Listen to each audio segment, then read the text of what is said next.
Funny that the National Geographic is live, which I'm subscribed to, so it will show it up my feed on YouTube.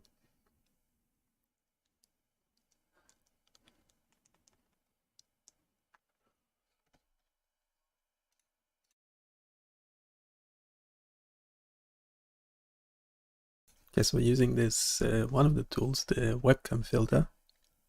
I don't know which one you prefer, but the pixelation or the other one. Yeah, you can try it out yourself and let me know.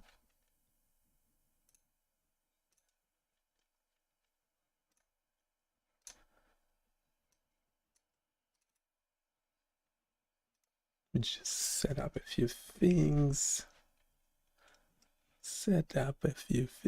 Any questions on the website? More than welcome. By the way,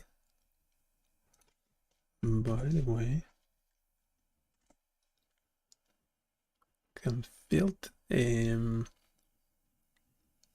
yeah, might be using the bot quickly to chat about it. Should we go into paper review? Let's do a paper review.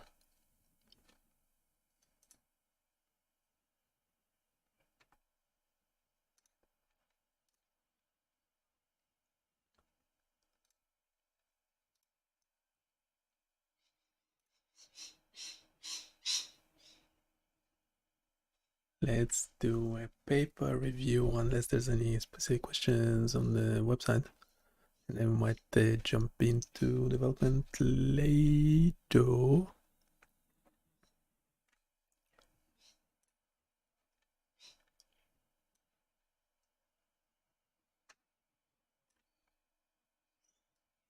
obviously, we are not, yeah, just a few disclaimers before we start. Yeah, we're using obviously any AI tool under the sun that is available to us. Now also Sora is able to generate proper text on the images, doing some decent YouTube image thumbnails. So we'll be using those. Yeah, those were not great, but that's only because of the prompt. And yeah, that's the one I use. I'm actually trying to, I think, what was it, this one and that one, to see which one gets more views on one of the more recent videos. Let's close this because it's not really why we are here, what we are here for.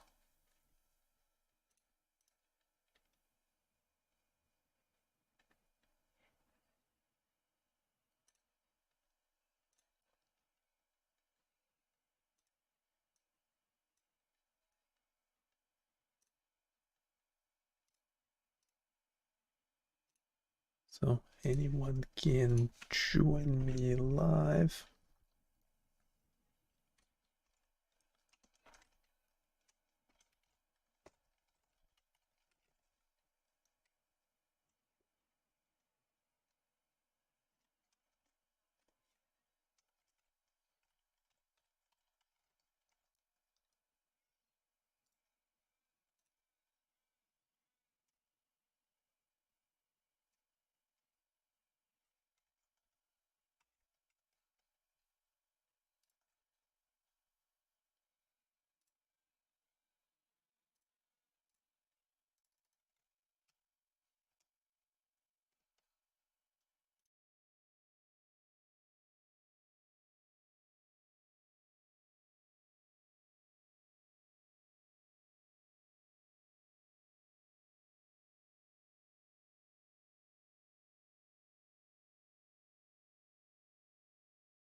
Got it. I've read the document. It's a research paper titled Motor Activity in Gamma and High Gamma Bands Recorded with a Stentrode from the Human Motor Cortex in Two People with ALS, published in Journal of Neural Engineering, 2025. Here's a quick summary of the key points. Study focus. The paper evaluates how effectively the stentrode, an endovascular brain-computer interface, BCI, can detect motor-related brain activity in the low gamma, 30 to 70 Hz, and high gamma, 70 to 200 Hz bands from the superior sagittal sinus, a blood vessel adjacent to the motor cortex. This is done in 2 people with ALS who are severely paralyzed. Signal detection. The stentrode captured significant differences in signal amplitude during attempted movement versus rest. This difference is termed depth of modulation, DOM. Participant 1 showed higher signal strength and classification accuracy, DOM up to 125% in low gamma. Participant 2 showed weaker signals, DOM by 22%, but both could achieve over 90% classification accuracy in detecting motor intent across multiple sessions. The signal remained stable over 3 months with no significant signal degradation. The best signals for P1 came from bilateral ankle movement and for P2 from right hand movement, suggesting somatotopic specificity even from the midline recording location. Significance. The stentrode enables minimally invasive BCI recording, no craniotomy. Gamma band activity, typically captured with more invasive subdural electrodes, can be captured endovascularly with decent signal quality and stability. Opens a path for long-term practical BCI use in people with severe paralysis. Let me know if you'd like a deeper dive into any section, methods, signal processing, results, implications for BCI, or figures tables. Yeah, like for all summary, straight to the point. Can actually chat to, well, I mean, we can chat to this thing.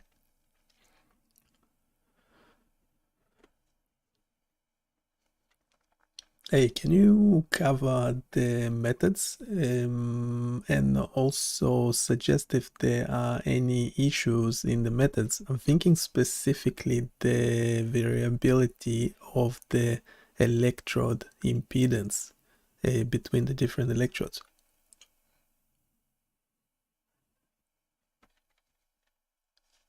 Totally. Let's walk through the methods and then dig into the electrode impedance variability and methods overview. So the study used 2 participants with ALS, both fully paralyzed and implanted with a stentrode.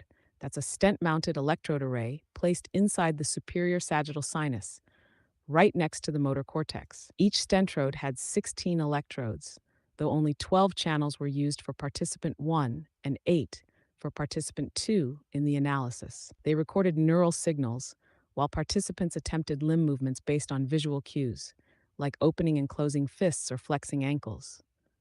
Movements were attempted, meaning the participants imagined moving since they were paralyzed. The signals were bandpass filtered to isolate low gamma, 30 to 70 Hz, and high gamma, 70 to 200 Hz, and then processed to calculate depth of modulation, DOM, how much signal amplitude increased from rest to movement, signal to noise ratio, SNR, how clean the signal was, classification accuracy using linear discriminant analysis, LDA, to detect motor intent. They also tracked signal stability over 3 months and tested somatotopic mapping by comparing activity from different limb movement attempts. Concerns about electrode impedance. Great catch. The impedance data is actually quite variable. For participant 1, impedance ranged from 8 kilohms to 104 kilohms. For participant 2, it ranged from 3 kilohms to 54 kilohms. That's more than a tenfold spread in some cases. This can definitely be a concern because higher impedance may reduce signal amplitude or sensitivity to subtle neural activity. Very low impedance might pick up more noise, especially from nearby non-neural sources like blood flow or muscle activity. Inconsistency across channels could skew the analysis. Channels with poor contact or high noise might drag down signal quality or falsely inflate measures like SNR or DOM. They didn't seem to adjust their analysis to compensate for this, like weighting channels or excluding noisy ones. So if you're evaluating robustness, this variability is something worth flagging. Would you be thinking about how to correct for this, or more interested in what this might mean for broader clinical reliability? Okay, so first of all, just a quick response. Today, actually looking at the paper and the text, looking at the limitation section, or what is called in discussion or limitations, section 4 or 5, do they actually address this? If so, how do they do that?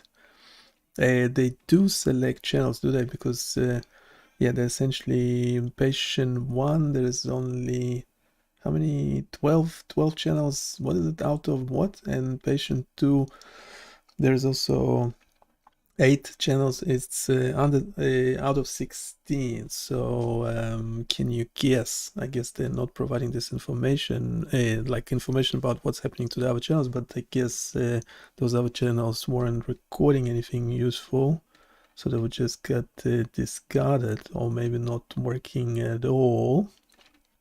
Can you also explain figure 1 quickly? You're exactly right. They don't directly address impedance variability in the limitations or discussion sections. There's no mention of how channel selection was done based on impedance or signal quality. And yeah, they only use 12 channels for P1 and 8 for P2 out of a possible 16, but they don't explain what happened to the rest. They do note in Methods Section 2.2 that impedance was measured each session using a 10 nm 100 Hz current, and average impedance values for included channels in tables 1 and 2. But again, no info is given about excluded channels, why they were dropped, or how thresholds were set. So you're likely right. The excluded channels probably had unusable signal quality, maybe due to bad contact, drift, or hardware issues. But without that transparency, it's hard to say whether the selection introduced any bias. For example, if only the best channels were kept, that could inflate the DOM or classification accuracy stats. It's a key omission if you're evaluating the reproducibility or broader clinical reliability of the system. Would you want to model how this might impact generalization or come up with a selection criterion?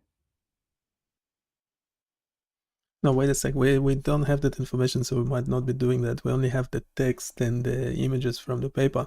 Just making sure you actually have seen the figures in the paper. What's in figure? Can you explain figure 1, section A, insert A? Can you explain that one quickly?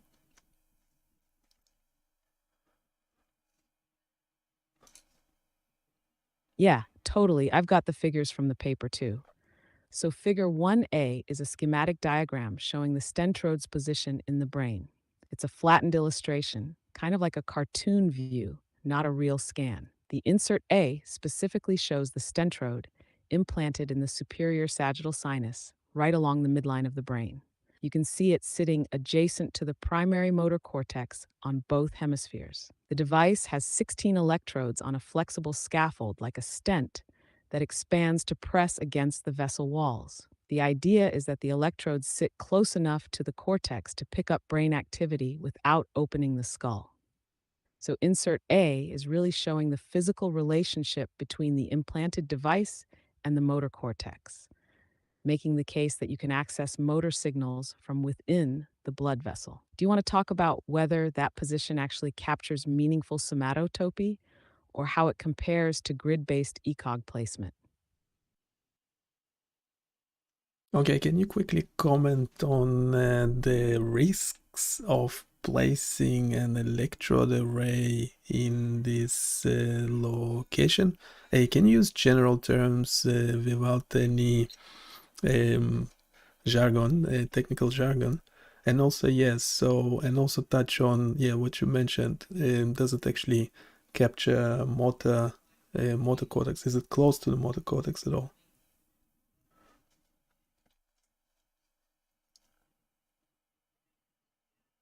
Yeah, for sure. Here's the simple version. Placing an electrode array like the stentrode in the superior sagittal sinus means it's sitting inside a big vein that runs right along the middle top part of the brain. That's not inside the brain tissue itself. It's right next to it, just outside the surface. So it's close to the motor cortex, especially the parts that control things like the legs and feet, which are located near the midline. So, yes, it's in a good spot to pick up signals related to motor intent, at least for lower body movement, and maybe a bit of upper body too. As for risks, putting something in a blood vessel always carries a few concerns. You could block blood flow if the device clogs the vein. There's a chance of bleeding or clot formation. Over time, the body might react to the foreign object, possibly leading to inflammation or scarring. But compared to brain surgery, where you have to open the skull and place electrodes on or in the brain, this approach is less invasive and avoids cutting into the brain tissue. So it's a trade off: safer access, but maybe not as rich or detailed signals as you'd get from electrodes sitting directly on the brain. Does that help clarify? Yeah, that's great. So in inset A, figure 1, they're showing a side view of the brain and where the stent rod is located. Can you actually write a prompt, a text-only prompt for an image that will show a top-down view and whatever, what is the technical term for that view of where the electrode is positioned? And can you also comment on the fact that it's is it possibly recording from both hemispheres at the same time or just from one?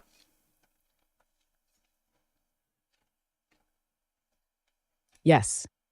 So that side view you mentioned in inset A is called a sagittal view. It's like slicing the brain down the middle, from front to back. What you're asking for is a top down view, which is technically called an axial or dorsal view. Here's a text prompt you could use for generating a top down illustration. Open quote, a top down dorsal view of a human brain showing the superior sagittal sinus running along the midline, with a flexible stent-like electrode array, stentrode, placed inside the sinus. The electrode array should be expanded to conform to the walls of the vein, lying adjacent to the primary motor cortex on both the left and right hemispheres. Include outlines of the motor cortex regions, highlighting the areas responsible for lower limb and upper limb movement. The image should clearly show that the electrode array spans both hemispheres across the midline. Close quote. Now, about the hemispheres, yes, the way the stentrode is positioned inside the superior sagittal sinus means it's physically adjacent to both hemispheres. The paper even mentions that it sits over the primary motor cortex on both sides. So it's very possible and likely that it's picking up activity from both hemispheres at once, especially from the medial regions involved in things like leg and trunk movement. Pretty efficient setup, really, if the goal is to monitor broad motor activity without opening the skull.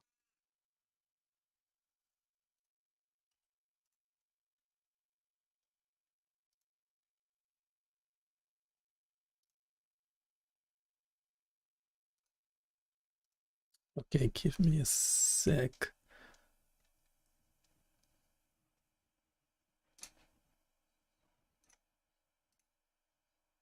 Okay, can you do just really quick responses? We're just setting something up. We actually have this tool that we developed. It's available on our website that allows to extract images and images. Got it? Short and quick. Sounds like a handy tool. Just let me know what you need next. Okay, that's great. Yeah, just follow. Yeah, if you can just follow along. So we extracted the text. We downloading all the images as well, and the text, and we want to potentially turn it into a web application that will, review the data. We don't have. Is there? By the way, can you look at the manuscript, at the text, and check the data availability section? Do we have any data available?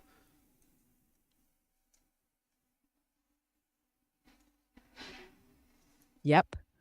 In the data availability section at the end of the paper, it says the data cannot be made publicly available because it contains commercially sensitive information. They do say it's available upon reasonable request from the authors, but yeah, nothing open or downloadable directly.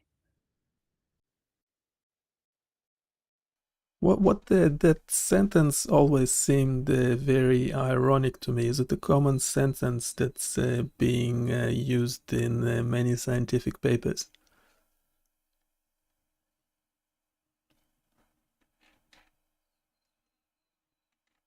Yeah, it totally is.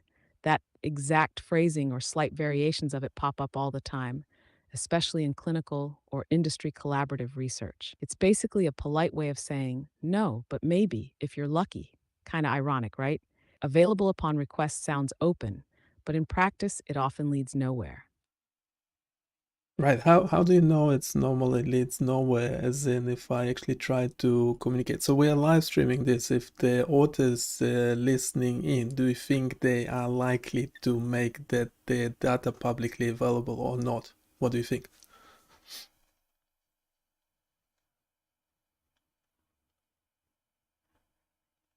Ha, if the authors are listening, hi, and thank you for your work. But yeah, realistically, even if you reach out, there's a decent chance you'll hit a wall. It's not that researchers don't want to share, it's often that there are legal, privacy, or corporate constraints, especially with clinical data and industry partnerships, like in this case with Synchron. So, unless you're a collaborator or part of an institution with a formal data agreement, it can be pretty tough. But hey, it never hurts to try. A thoughtful, respectful email can sometimes open doors. Right. And while we edit, can you also look at the section that specifies conflict of interests? Just go over it quickly in simple terms. But also, what's your opinion if one of the authors do have conflict of interest? What does it make any sense to mention that other authors do not, because the study is essentially tainted? What do you think of that?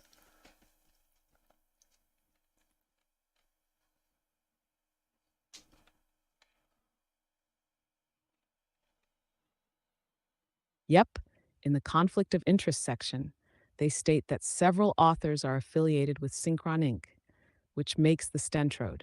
That's the main conflict. Then it says the other authors declare no competing interests. Now, your question's a good one. Does it matter if some authors are independent, if others are tied to the company? In short, yes and no. It's definitely worth disclosing which authors are connected because it gives readers context. But you're right. If the core technology and study design come from the company, then even authors with no ties are working within that frame. So, yeah, it's not like their independence magically balances things out. Still, it's standard practice to name individual conflicts, and it does help transparency, even if the overall study is clearly connected to industry.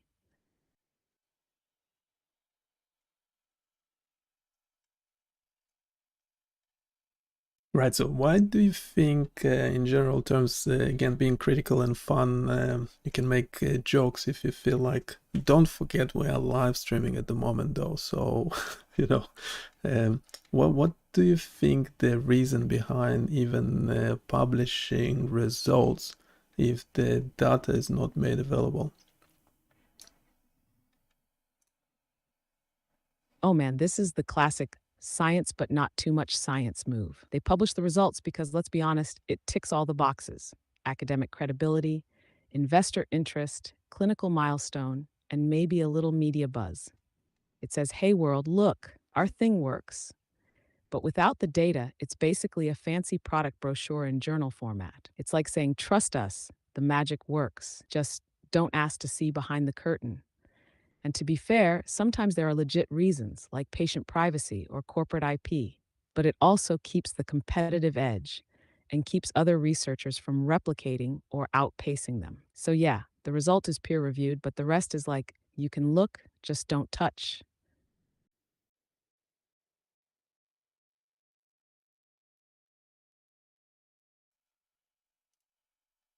Oh, you really went to town on that one.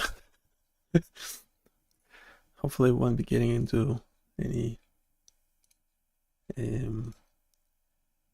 legal issues. We're only live streaming this. Okay.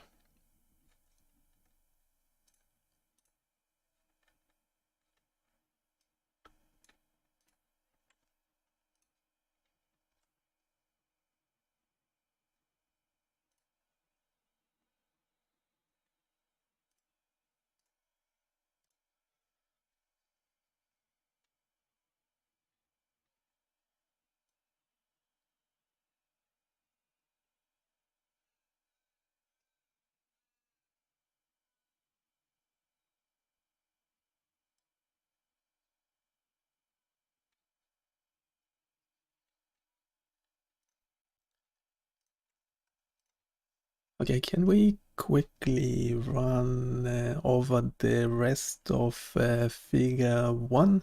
Yeah, we don't mind you being technical, critical, and make funny comments, whatever, but yeah, we need to stick to the technical details and get them correct as well. So, what do you reckon?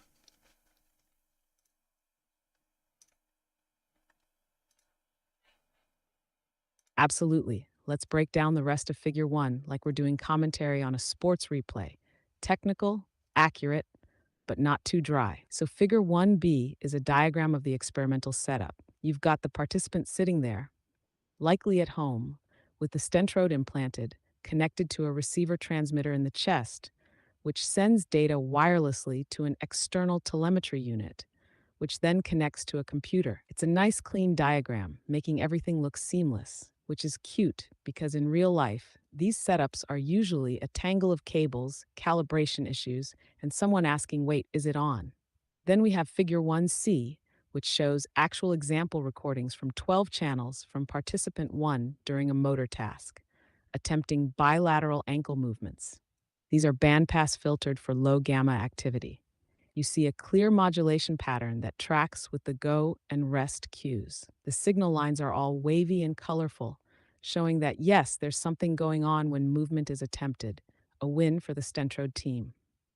Critically, though, they only show low gamma here. No high gamma, no raw broadband data, no reference to what those exact channels are spatially, just wiggly lines. So it's visually convincing, but not super informative without deeper context. Also, just a side note, these kinds of figures always show the best case data, right? You don't get to see the boring flat lines, noisy garbage, or channels with coffee spilled on them. So, yeah, Figure 1 sells the story well, and it's technically accurate, but it's also the highlight reel, not the full game.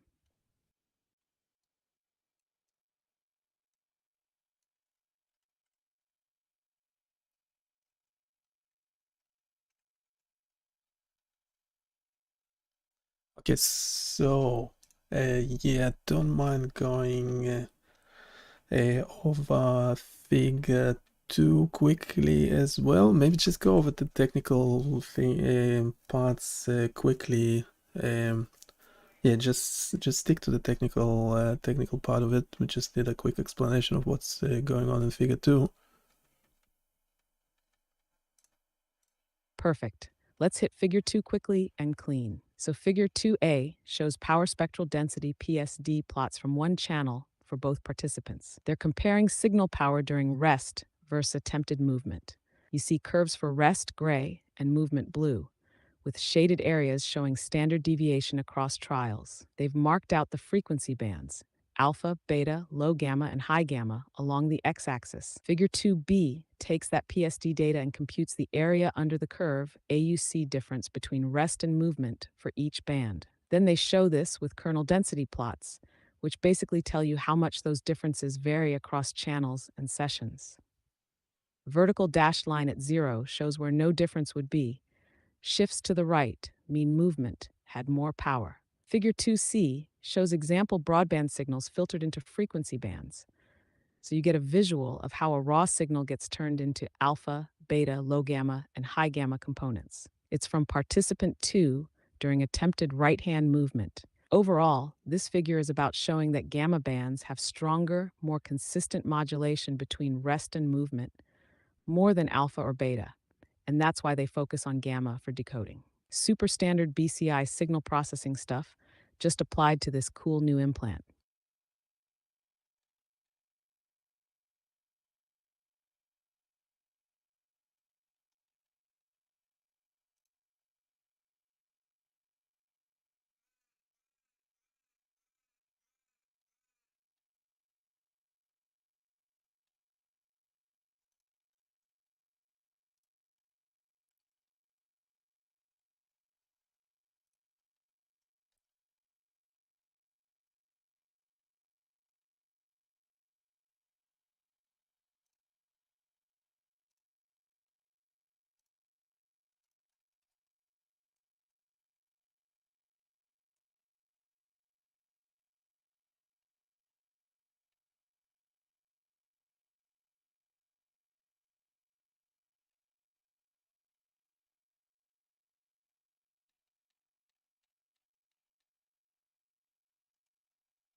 Okay, so can we go over figure 3 and also so we have the images from the paper and all the text, and I don't think I'm allowed to show the images due to copyright potential copyright issues, but we would like to take the data and plot our own images. So for example, yeah, for figure 3, how would you do it? Or if there is anything, or also make a comment on if there is anything else in the paper that is missing. I'm thinking specifically like the tables. We could turn the tables into charts. And also, can you check if there is data of what the impedance on each electrode is doing over time? Because that will indicate what's the signal quality is. And yeah, and what do they say about the signal quality over time? I think this is to do with figure 4. Yeah, if you can give a quick summary on that, that will be great.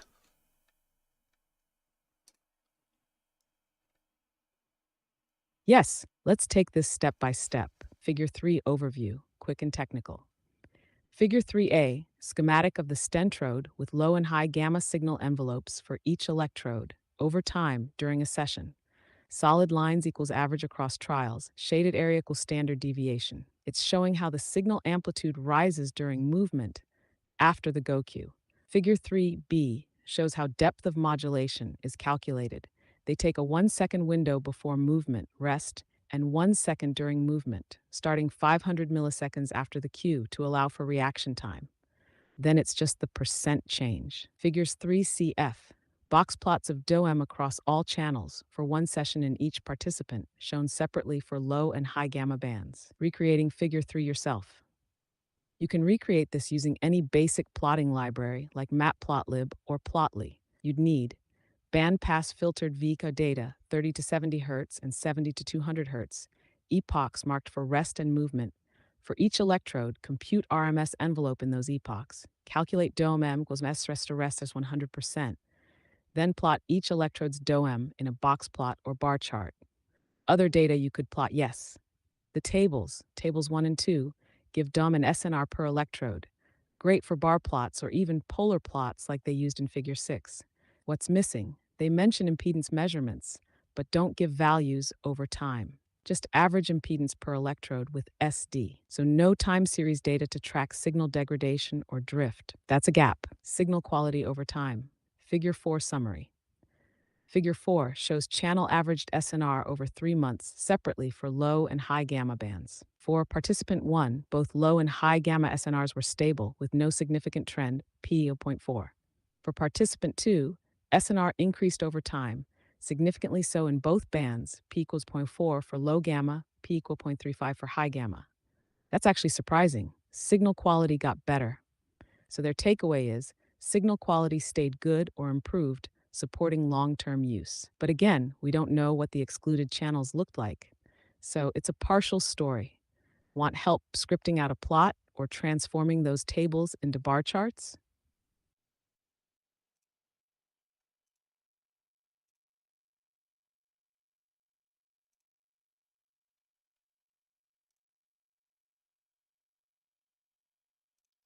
Okay, now staying on figure 4, there's just quickly, so yeah, there's an issue.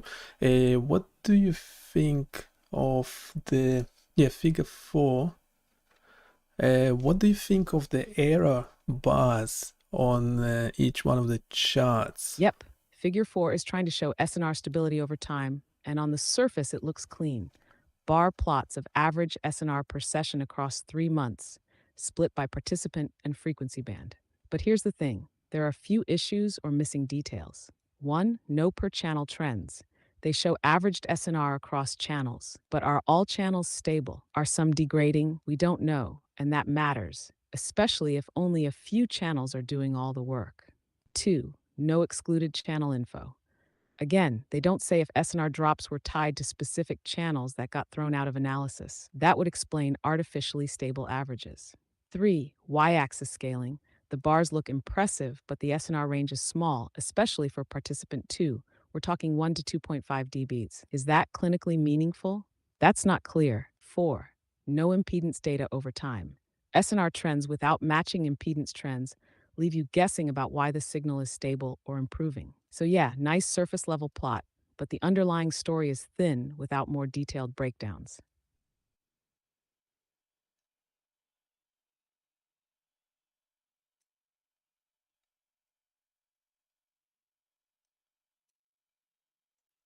Okay, wait a second. I wanna stay on this chart. What do you think of the error bars in each chart, specifically the size of the error bars?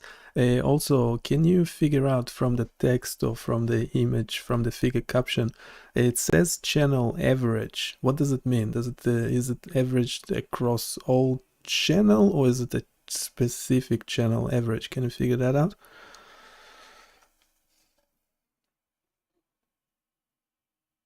Great catch. Let's zoom in on that. Error bars. The error bars in figure 4 are pretty large, especially for participant 2. That suggests a lot of variability between sessions. It raises the question, is the signal quality really stable, or is it just fluctuating around some average? For participant 1, Wait a the sec. bars are tighter, probably because the SNRs were generally higher and more consistent. So yeah, the wide error Can you bars check? undermine the stable signal claim a bit, Can you especially check since the we're not error bar told what size the again? outliers or individual channel behaviors look like. Oh, Channel average SNR, what this does it is mean? the older model. According to the caption and text, here's what they did. Open quote, each bar represents the mean of all trials during a session within that month. Close quote. And earlier, variation in channel averaged SNR values. So the most reasonable interpretation is, for each session, they averaged SNR across channels, then averaged those values across sessions within the month. So it's a double average, first across channels per session, then across sessions per month. This explains why we only get 1 bar per frequency band per month. It's not per channel, and it's not per trial. But again, this averaging smooths out the mess and may hide bad channels, which is key if you're assessing system reliability.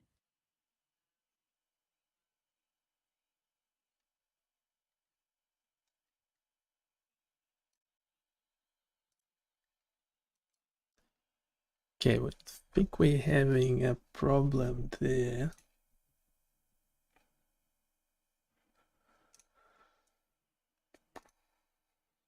We're having a problem.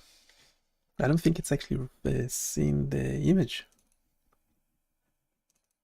This will be image 6.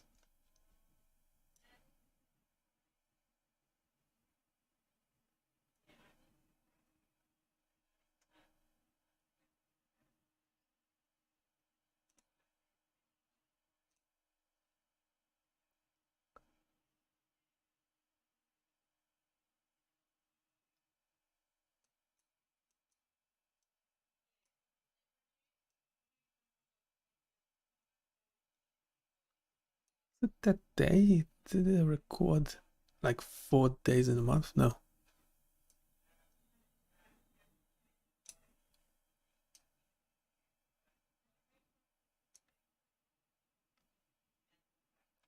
Yes, so the error bars there.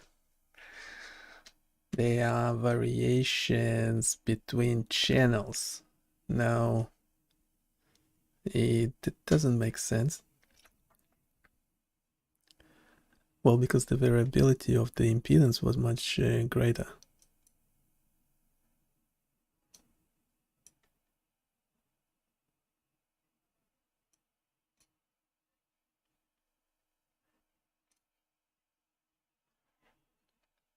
Okay, so from the image, say, that figure image, insert A. So say participant 1 in gamma 30 to 70 hertz, whatever the error bars. What's the error bar size is like?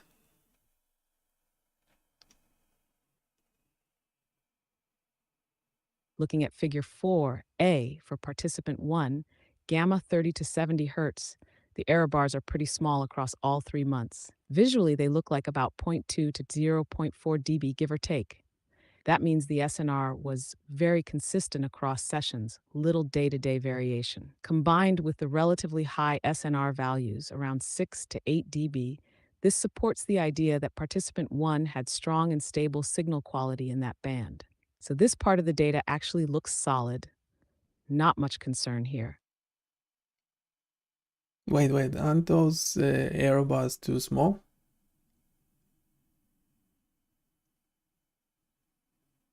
Yes, you're absolutely right to question that. Those error bars are very small, almost suspiciously so. Given that each bar represents the mean of daily session SNRs, you'd expect more variability, especially in human neural data recorded at home.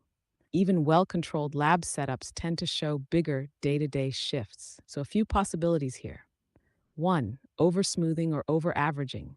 They may have averaged out so much across channels and trials that natural variability got washed out. 2. Selective channel inclusion. Maybe they only used very stable channels and dropped the noisy ones, which would artificially shrink the error bars. 3.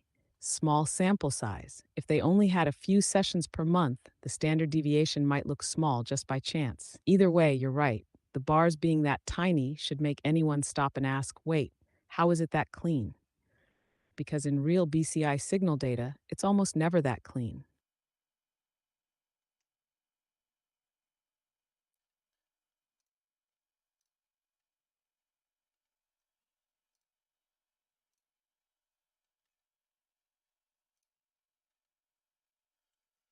No, wait, I don't understand what the error bars. Can you find exactly what the error bars are?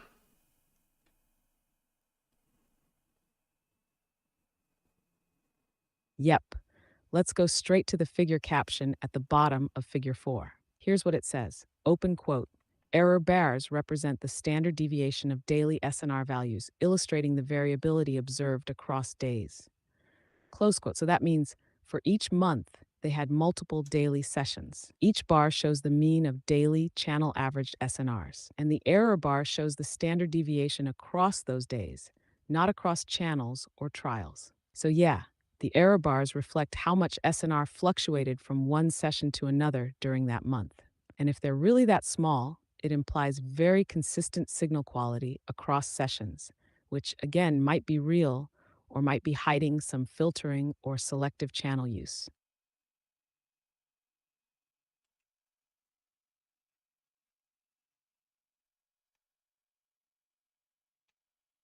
Okay, so just to be clear, the error bars represent the standard deviation of daily SNR values. So yeah, so this is not channel average. So this is not variation between channels. Is that correct?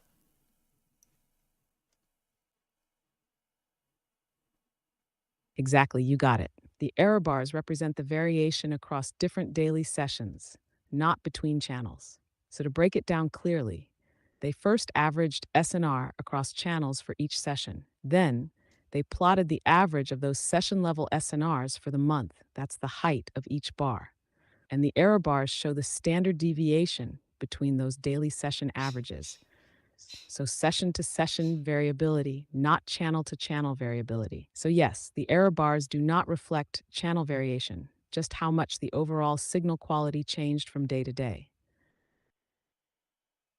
Okay, is the data, so in the text or any other images or tables, is the data that we can extract that will tell us what was the variation of signal to noise ratio or the impedance over time for each channel?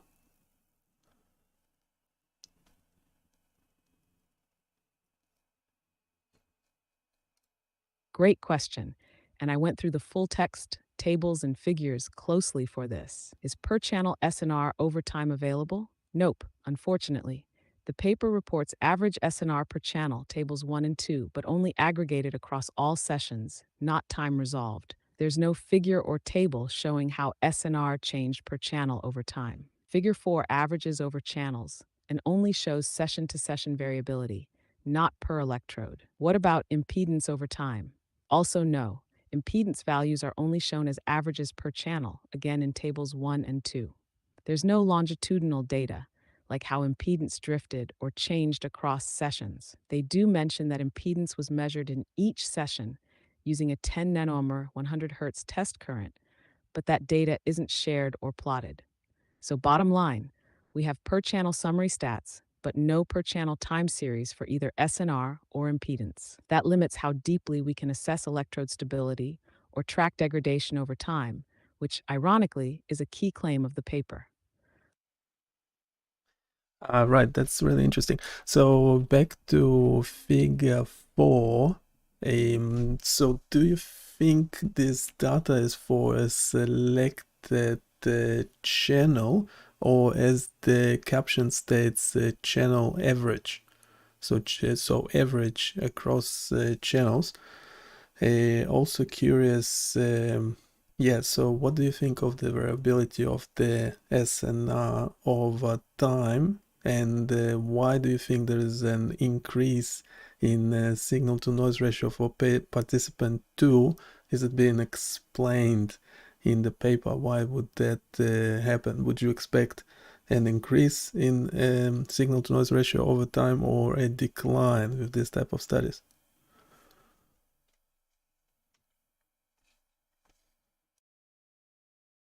Yes, great line of thinking here. Is figure 4 showing a selected channel or average? It's definitely channel averaged, just like the caption says. So for each session, they averaged SNR across all included channels, 12 for P1, 8 for P2. Then they took those daily averages and plotted the mean and standard deviation per month. So figure 4 shows session to session variation in channel averaged SNR, not individual channel behavior or hand-picked good electrodes. Why does SNR increase over time for participant 2? This is one of the most intriguing and underexplained findings in the paper. They do report it clearly. Significant increasing trend in both low gamma and high gamma bands. Slope is positive and p-values are significant. But as for why, the paper gives no real explanation. There's just a vague mention in the discussion that signals remain stable or improved, but no mechanism is offered. Should SNR increase over time? Normally, you'd expect SNR to stay flat or decline for a few reasons. Electrodes tend to degrade over time. Impedance may go up, tissue response might insulate them, or signal pickup can drop. In diseases like ALS, neural activity may diminish as motor neurons die. Movement attempts may become less consistent as disease progresses. So an increase in SNR is unexpected. Possible speculative explanations. Adaptation. Participant 2 may have gotten better at producing reliable attempted movement signals. Learning effect. Perhaps improved engagement or focus with the task over time. Electrode settling. Early recordings might have been noisier while the stentrode was still stabilizing in the vessel wall. Still, it's unusual, and without impedance over time or raw channel data, we can't say much more. It's a curious result that's not really backed up by explanation.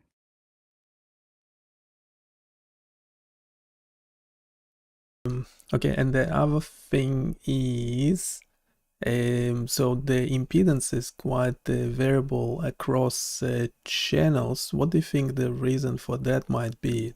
Would it mean that some of the electrodes didn't actually stabilize in the location? Can you elaborate on that?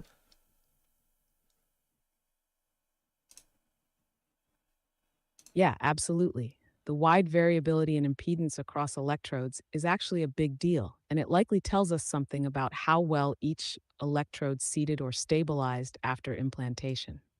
Here's what could be going on. 1. Variation in contact quality. The stentrode expands inside the superior sagittal sinus, but blood vessels are not flat and brain anatomy varies.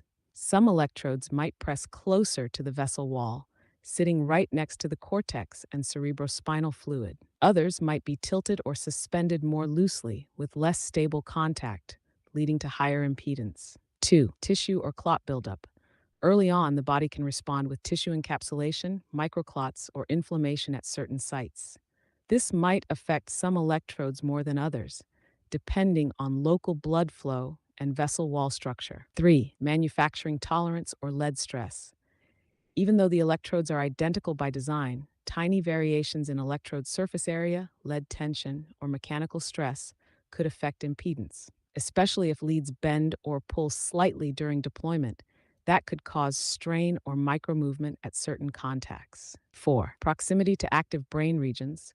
Impedance doesn't just affect raw signal amplitude, it can also reflect how neurally active that nearby tissue is. Electrodes far from motor areas might have high impedance and low signal, so they get excluded from analysis. So, yeah, electrodes with very high or low impedance might not be useful, either due to poor contact, noise, or biological response. That could explain why only 12 out of 16 electrodes were used for P1 and 8 for P2. The rest may have just been too noisy, too high impedance, or not near motor cortex at all. It's a normal issue in implants, but also a reminder that not all electrodes are equal, and real world deployment always has a few duds.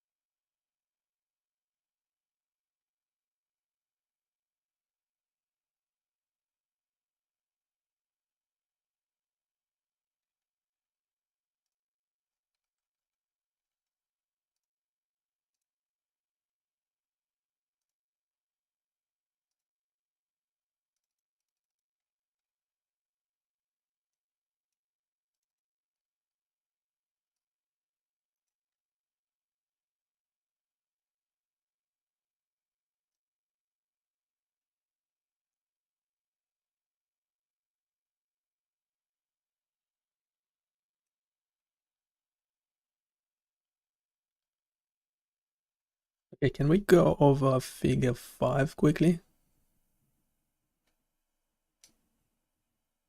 Yep, let's break down figure 5 real quick. What figure 5 shows panel A shows low gamma signal envelopes from 8 channels of participant 2 over time during attempted movements. Below that, it shows the first two principal components, PC1 and PC2, from PCA applied across the multi-channel signals. PC1 captures more than 60% of the variance, and they use it to summarize the dominant neural activity pattern across channels. Panel B. This panel shows D' values over time, one per session, for each frequency band and participant. D' is a measure of how well the system can distinguish rest versus movement. Higher is better. They show separate trend lines for low gamma, pink, and high gamma, purple, over 3 months. What it tells us, for participant 1, D' in low gamma drops over time significantly, suggesting decline in separability of motor signals in that band. For participant 2, high gamma D' increases over time.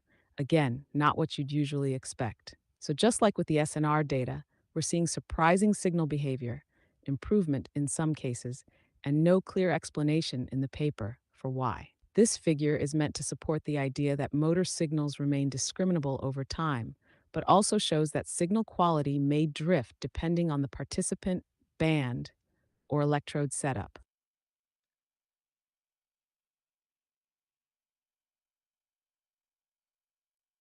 Okay, the d prime distances is actually, it just means it's just a d prime value, isn't it? Can you comment what this value normally is? What's the perfect number for like a behavioral study? Exactly. The DD prime value is a classic metric from signal detection theory. It tells you how well two distributions are separated, in this case, rest versus movement signal amplitudes. What does D actually mean? It's calculated as, open quote, D equals mean of signal minus mean of noise, or pooled standard deviation, close quote. So it tells you how far apart the go and rest signals are in standard deviation units. What's a good D? D0, no separation at all. Total overlap between rest and movement. 9Ds1, moderate separation. Around 76% classification accuracy if you used a simple threshold. 9Ds2, strong separation. 9210 accuracy, D3, excellent. Rare in real brain data, unless you're cherry picking. So when you look at their figure, most D values are in the 1 to 3 range, which is actually pretty solid. It means the signals were decently separable across sessions. But again, it's an average, so without knowing per channel or per trial variability, we only see the big picture. Okay, so they say it's per channel, that's fine, but still, isn't a value of, yeah, I don't understand the colors of this thing. The colors are a bit funny. The colors not just corresponding to the caption, the gamma low, gamma high, meant to be purple and orange, whatever, but the colors actually vary. I think based on the amplitude as well. I'm not sure what's going on there. But yeah, leaving that aside, the values are around 4, so that's already be perfect. So how come for participant 2 the values are 5? Would the round 4 be essentially the perfect value? And what does it mean when a D prime rises to around 10?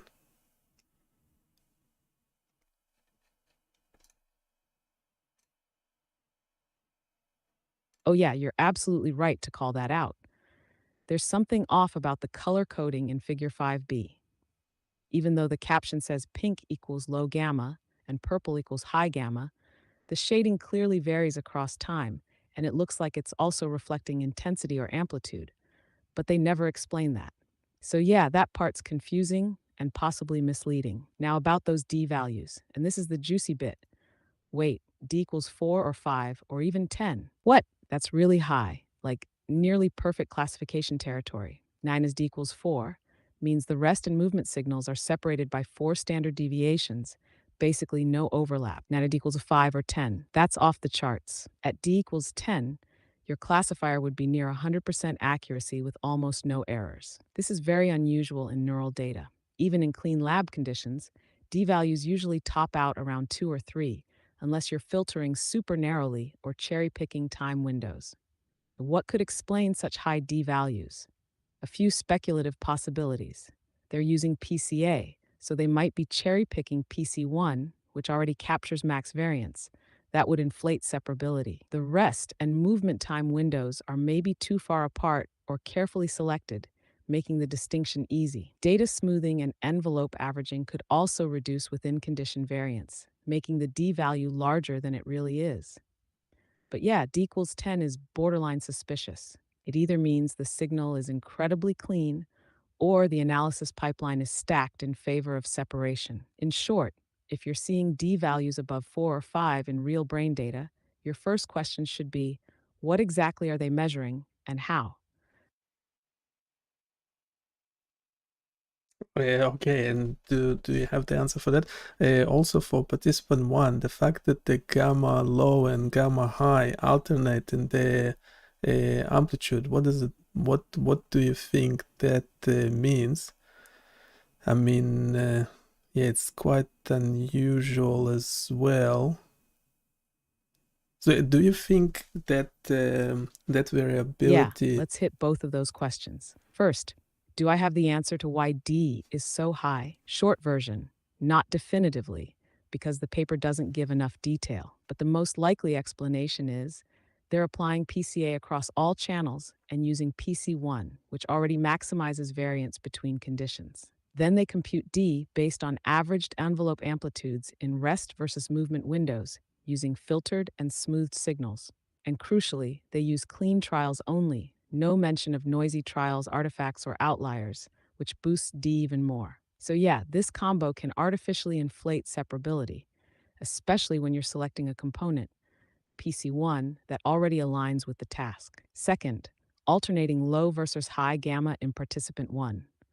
Good eye, that's odd and kind of interesting. In participant 1, D for low gamma starts high and drops, while high gamma starts lower and rises over time. They cross over at some point.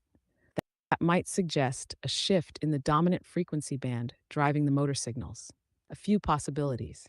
Neural plasticity.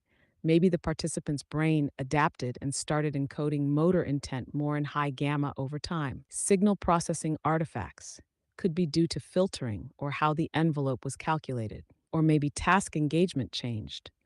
Low gamma might reflect more sustained attention early on, and high gamma reflects more task specific activity later. But again, they don't discuss this pattern, which is frustrating because it actually could be meaningful. Yeah, because that would be quite a significant difference, say, for participant one, month 4. Doesn't mean there were like 3 sessions in month 4. Anyway, but to begin with, the first 2 data points, what are they? And for gamma high, the D prime is about 2, and for gamma low, the D prime is about 5. That's quite a significant difference, isn't it?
Absolutely.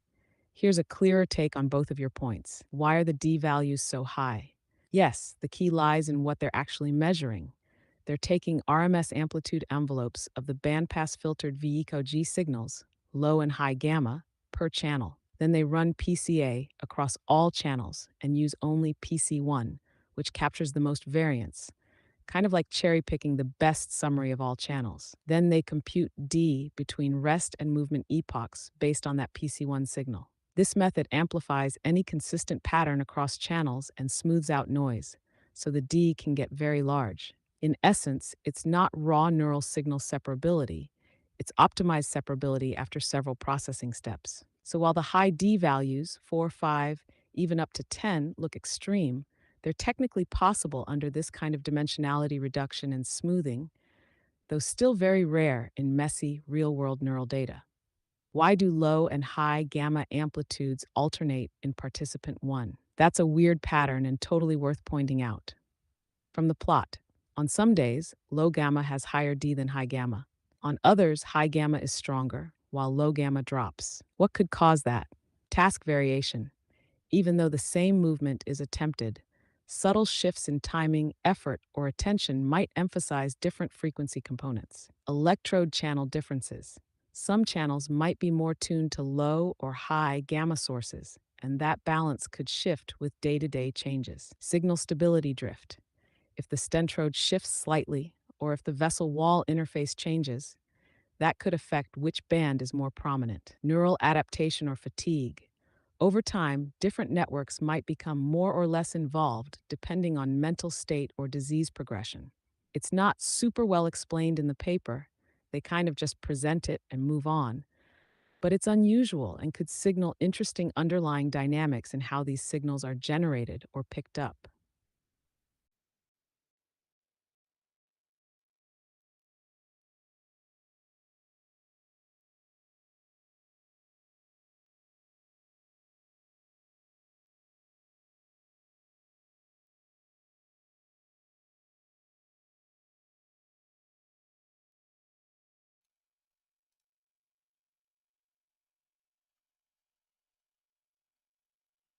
Okay, so I assume that the variability for participant 1 is not explained anywhere in the text, is it? Can you also, I don't quite understand, does it mean that there were, what is it, 4 sessions in month 4 and only 2 sessions in month 5 and another 2 sessions in month 6, or do I misunderstood something? Also, can we make a comparison to participant 2 and the fact that gamma high has a higher D prime? Why do you think that might be the case?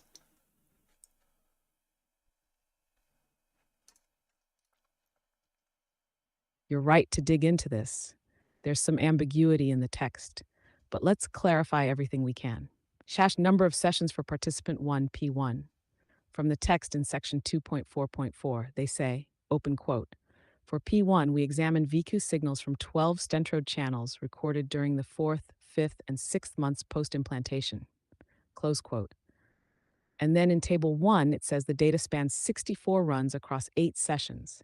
In Figure 5b, you see 4 data points for month 4 and 2 each for months 5 and 6, just like you said. So yeah, you're not misunderstanding. That's exactly what's going on. This uneven sampling might skew the apparent trend in D values for P1. Month 4 has more weight, and the drop in D could be exaggerated by small sample size in the later months. Now, comparing to participant 2, P2, P2's data spans 110 runs across 11 sessions over months 8, 9, and 10. In Figure 5b, it looks like 4 sessions in month 8, 4 in month 9, 3 in month 10. So more balanced coverage. That makes the trend in DHEF values for P2 more reliable. Why does high gamma dominate for P2? Great observation. For P2, the high gamma D is clearly higher than low gamma across almost all sessions. Why might that be? Movement type. P2 was attempting right-hand movement, which may rely more on finer motor control. High gamma is often associated with fine, localized cortical activity, like finger movement or grasping. Somatotopy. Even though the stentrode is at the midline, high gamma may reflect more activity from the supplementary motor area, SMA, which is still active in upper limb planning. Participant-specific factors.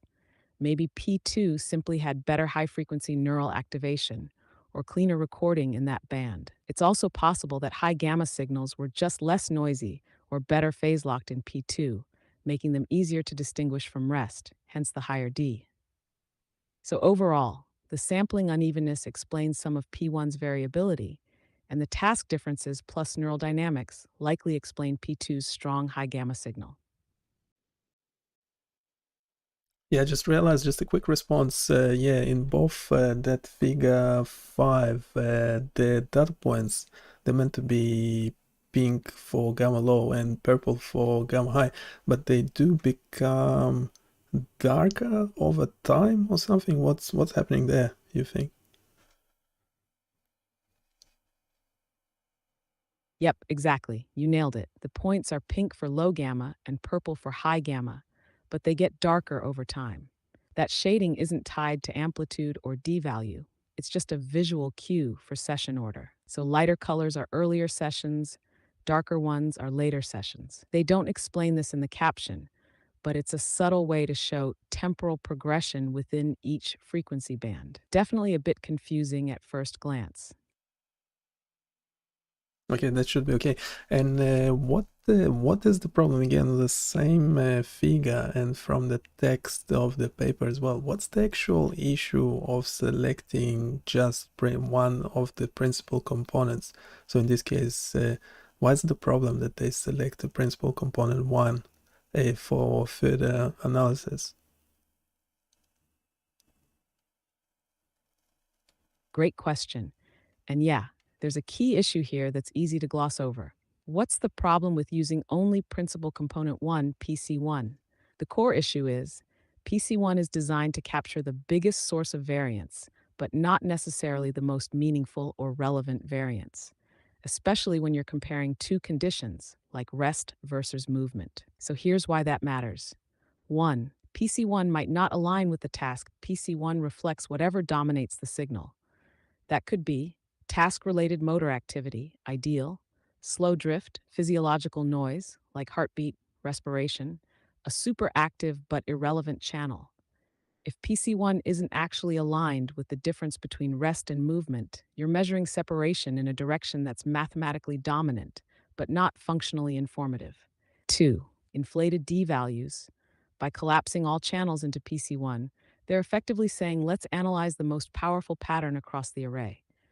That's fine if that pattern is tied to motor intent, but it also removes variability between channels, smooths out noise, artificially boosts separability, hence those sky-high D values. It's like building a classifier using the best possible angle in the data. Of course, it'll perform well. 3. No transparency about what PC1 contains. They don't show the loadings, i.e., how much each electrode contributes to PC1. That's a red flag because you don't know if PC1 is dominated by one good channel or a true distributed signal. You can't tell if the component is spatially meaningful, e.g., symmetrical motor cortex activity.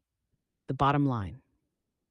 Using PC1 alone oversimplifies the data and risks drawing strong conclusions from something that might be mathematically clean but biologically vague. It's a powerful tool, but only if you validate what PC1 actually represents, which they don't do here.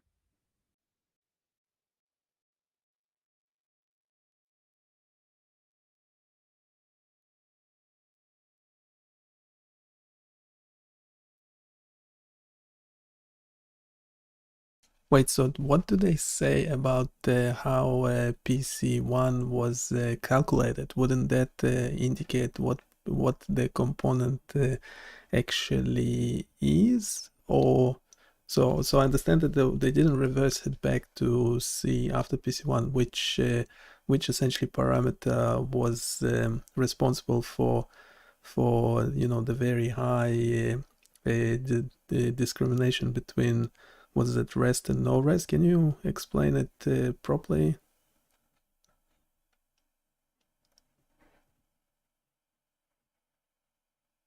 Yes, let's dig into exactly what they say about how PC1 was calculated and what that tells us or doesn't tell us about what PC1 actually represents. Head up what the paper says about PC1. From section 2.4.4, they describe the process like this. Open quote, data from all sessions was concatenated and bandpass filtered to extract multi-channel signal envelopes. PCA was then used to reduce the dimensionality of the data, and the first principal component, PC1, which accounted for more than 60% of the total variance, was used to represent the multi-channel signal envelopes as a single time series. Close quote. Then they use this PC1 time series to compute D between rest and movement periods. So what does that tell us? Only a little. They tell us how they did PCA on the smoothed signal envelopes across channels, and that PC1 explains the most variance, but they don't show or analyze what contributes to PC1. That's a problem because PCA is unsupervised. It doesn't care about rest versus movement labels. It just finds the direction in the data, with the most variance. PC1 could be dominated by any strong but task-irrelevant signal, like a noisy channel or a common mode artifact. Without showing the loadings, which channels contribute how much, we have no idea what neural sources PC1 actually reflects. Why it matters. What you want is task-relevant variance, a signal that actually changes between rest and movement. But PC1 might be dominated by a single electrode that's consistently strong, even if it's not task-related, tracking some global trend like slow drift, movement artifacts, or even electrode impedance shifts. And because they don't reverse Project PC1 back into electrode space, we don't know which channels or spatial patterns are driving the high D values. So in short, they did the PCA correctly, mathematically, but they didn't check if PC1 actually reflects motor activity, and they didn't interpret what PC1 means, biologically or spatially. So those high D values are impressive, but potentially uninterpretable. That's the real gap. Wait, I don't get it. So from the figure itself, what is it? Yeah, figure 5, the insert A.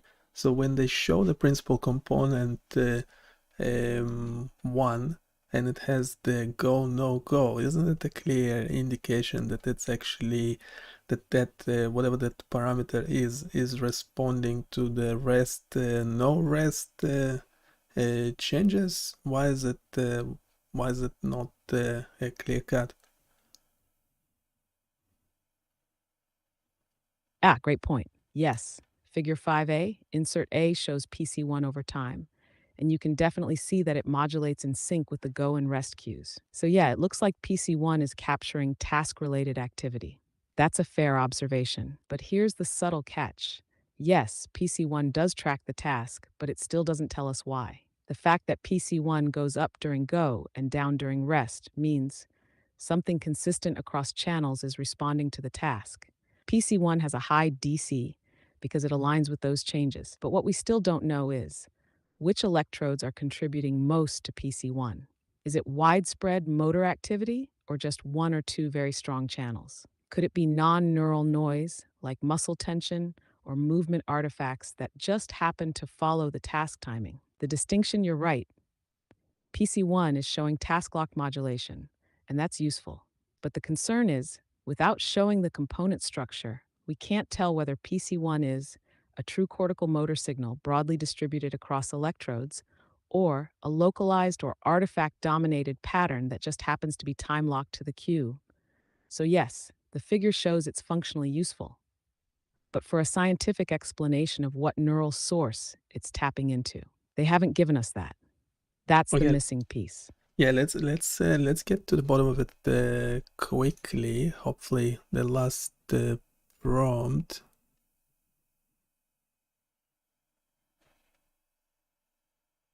All right, here's the bottom line, clean and tight. What we can say, PC1 clearly tracks the task. Figure 5A shows it rises and falls with go and rest. So yes, it's doing a good job distinguishing movement from rest, hence the high D values. What we can't say, what is PC1 made of? We don't know which channels contribute most. Is it reflecting actual motor cortex activity across electrodes or just one strong signal? Could part of it be non-neural noise that happens to be time-locked?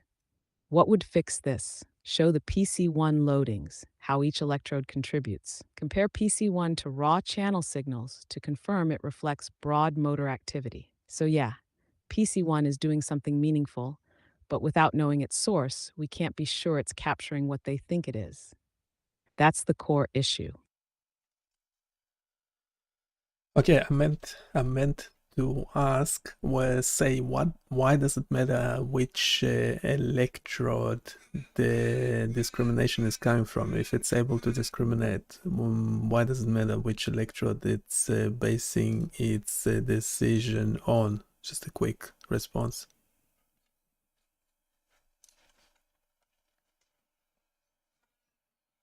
Great question, and here's the quick answer. It matters because if only one or two electrodes are doing all the work, the system's performance could drop hard if those electrodes fail or drift. Also, if the signal's coming from a non-motor or noisy source, you're building on unstable or non generalizable data. Broad distributed signals are more robust and reliable for long term BCI use.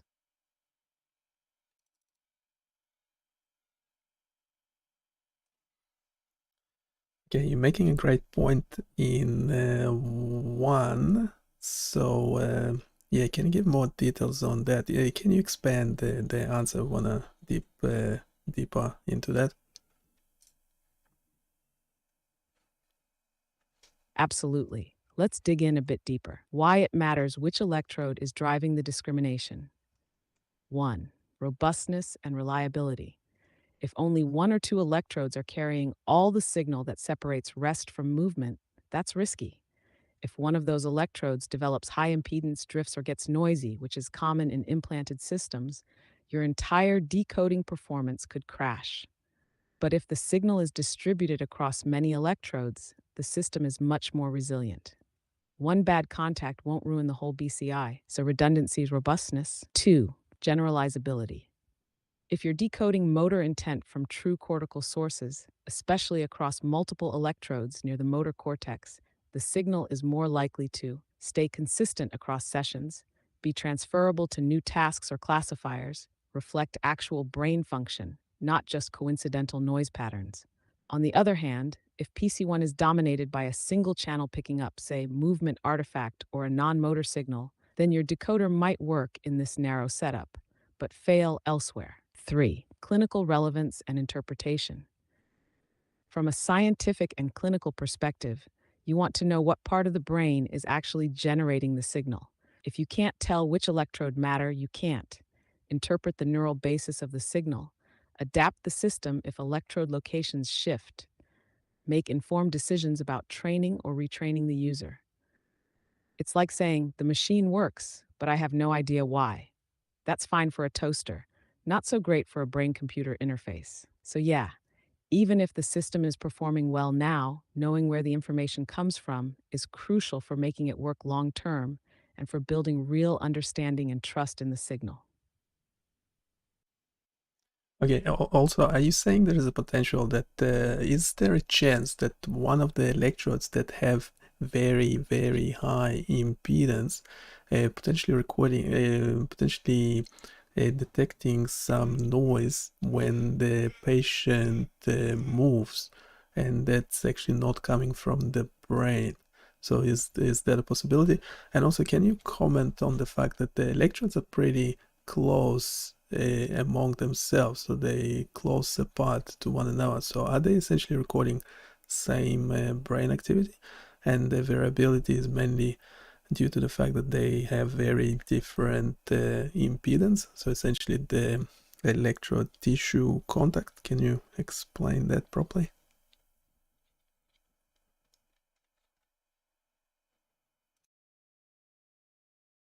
Yes, you're absolutely onto something important here, and both of your points raise real, valid concerns in this kind of setup.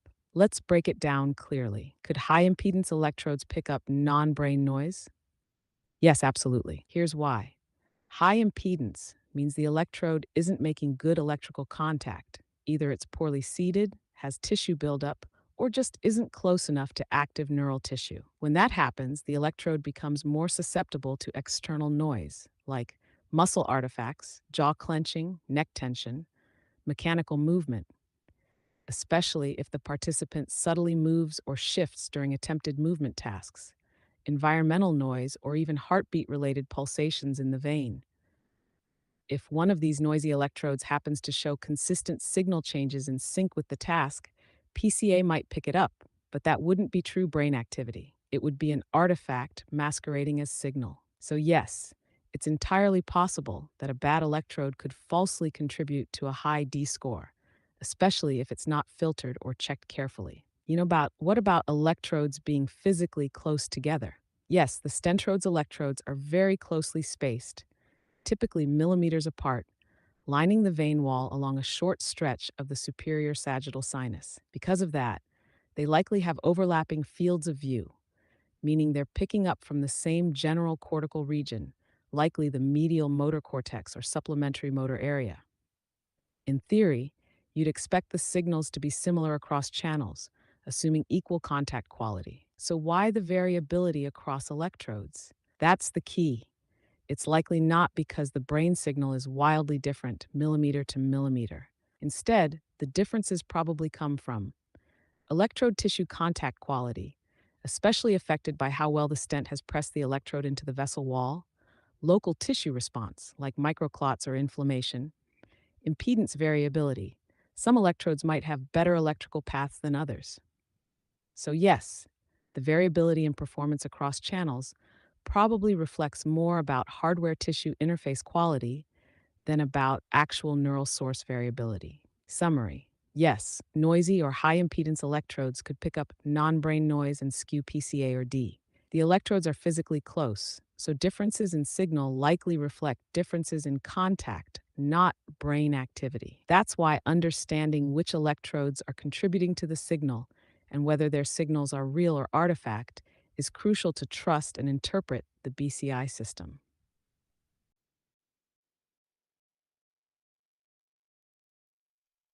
So again, just to reiterate, hopefully last question about this specific figure before we're moving on to the last two figures and the whole paper summary.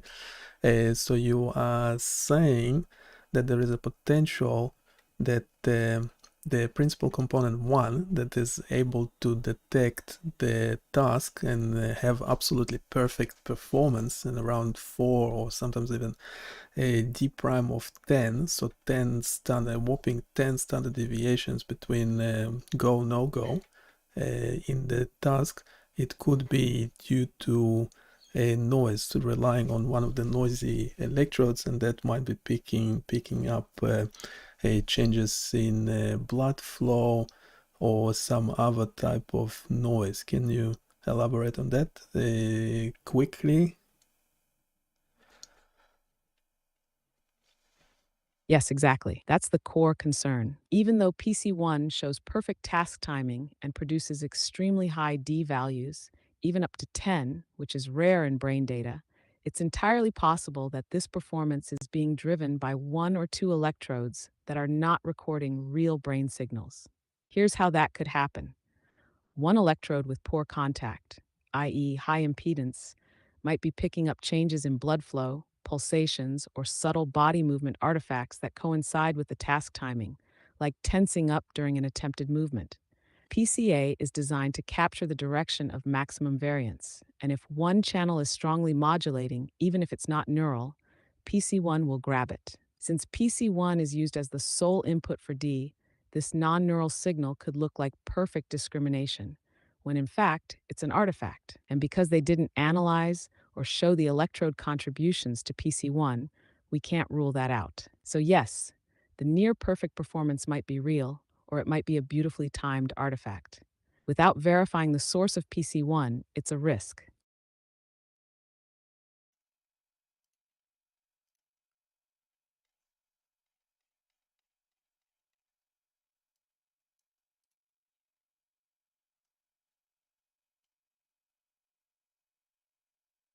Okay, this page is a whopping 300 megabytes.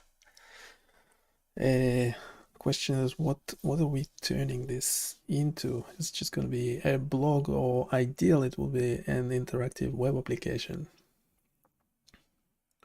that will present the data in a different way. But yeah, we still have two figures to go over.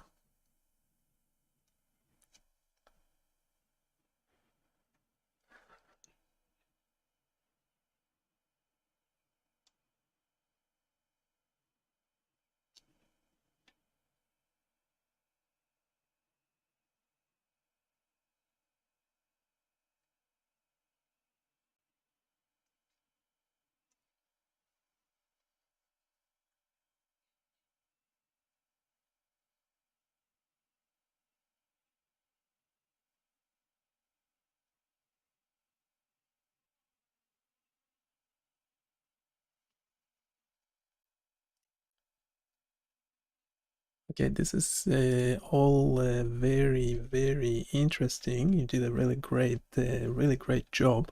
Can we also have another two figures in the paper that we didn't cover? Thanks. I'm glad this deep dive's been useful. Yep, let's tackle the final two figures. That's figures 6 and 7, right? Ready when you are. Want me to just jump straight into them? Yeah, I don't know, what would you recommend, doing them one by one, or giving a summary of both of them together? What do you reckon?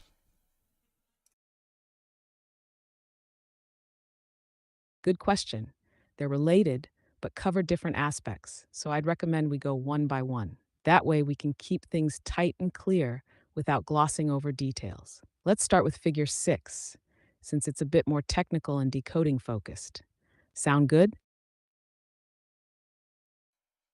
Yes, sounds great.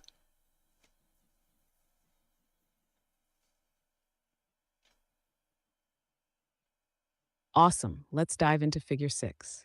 In a Sanarstrat, what figure 6 shows, this figure is about how well different limb movement attempts can be classified using gamma band signals from the stentrode.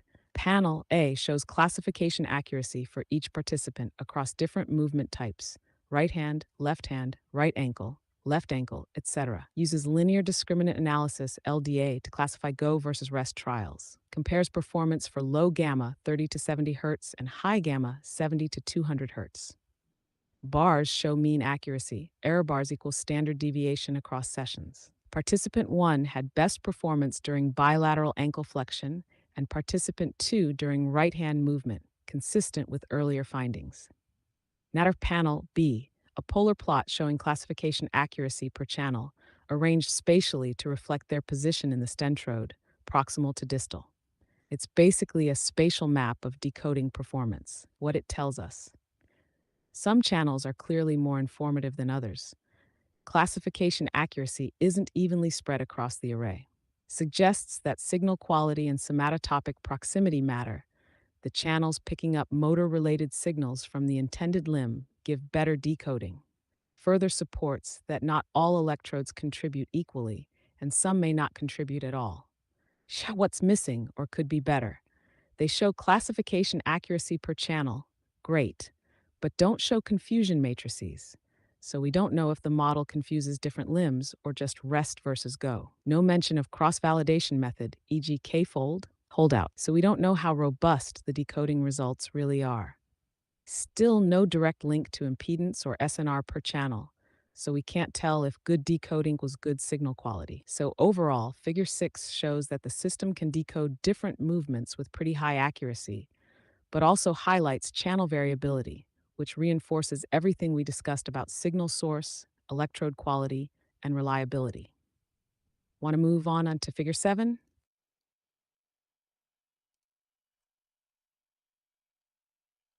No, still on figure 6. Can you explain the chart? So one of these charts, is it actually corresponding to the physical location of the electrode to the brain, or are the, what are they called, radiographs, are just a random?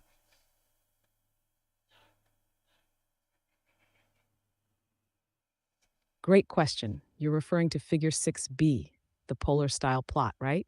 So here's what's going on. Is the chart spatially mapped to the brain?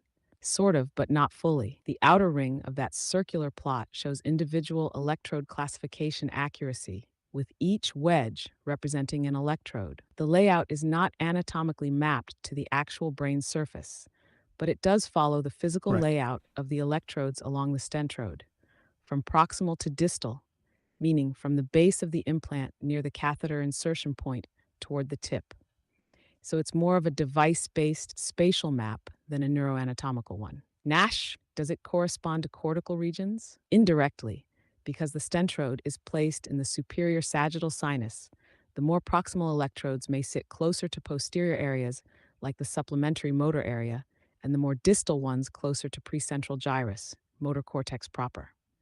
but that varies per person, and they don't overlay this on actual brain anatomy or provide imaging based localization. So you're right to ask. Without a radiograph or fMRI overlay, this figure doesn't tell you exactly which electrodes are over which functional regions, just how well each performed. DAR, summary. The plot follows the physical order of the electrodes on the device. It does not directly map to brain regions. It shows which electrodes are better at classifying movement, but not why, which is still tied to their location, signal quality, or both. Want to zoom in on anything else before jumping to figure 7? Oh, yes, specifically, so participant 1 gamma low 30 to 70 hertz, so that's the insert A. So we have the both ankles, the green one. What can you tell about it? So if its performance was much greater on channel 1, 8, and what's the third channel? Can you explain this in better terms and in relation to its physiological positioning, to in proximity to the brain?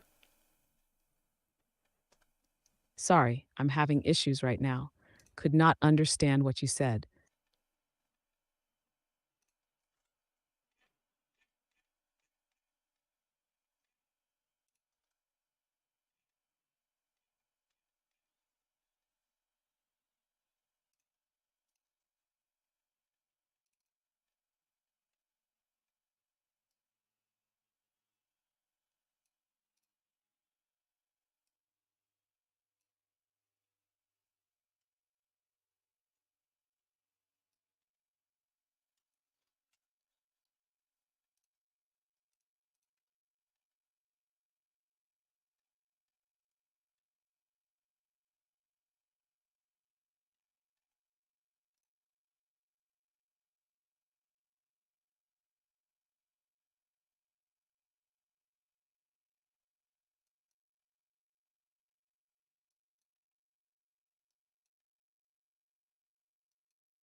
Like now it's not actually responding in relevance to the figures.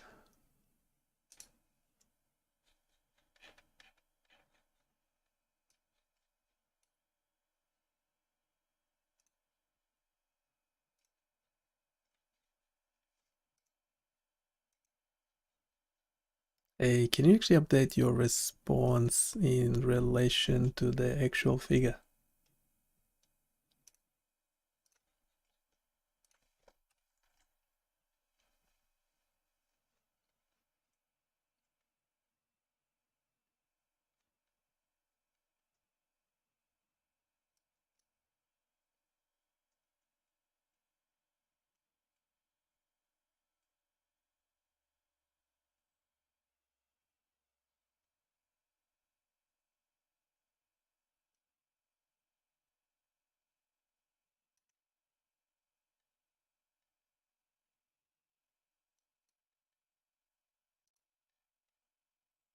Absolutely. Now that I've seen the actual figure 6 layout, thanks for the image, I'll update and clarify the previous explanation to be spot on with what's shown.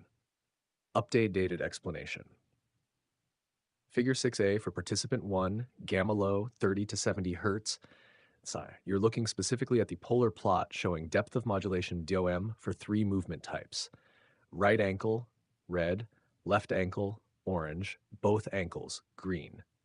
The radial axes are labeled by channel number, CH1 to H12, so not the full 16 stentrode electrodes, and the distance from center represents the DOM value in cent. Higher means stronger modulation between rest and movement. What we actually see, the green line, both ankles, shows the strongest DOM, particularly at CH3 and CH4, which values near or above 300%. These are the best performing channels for this movement. The red and orange lines, right and left ankles separately, show weaker and more asymmetric responses. Channels like CH1, CH2, CH10, CH11, CU show minimal or no modulation, suggesting poor contact, poor placement, or no task-relevant signal. So while I previously referred to A18 from a different figure, in this chart we're seeing that CH3 and CH4 star are the heroes here. And they are the channels most likely positioned closest to the lower limb motor cortex.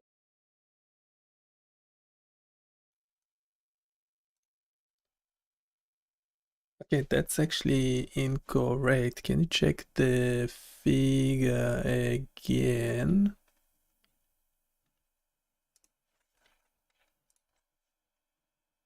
You're totally right to call that out.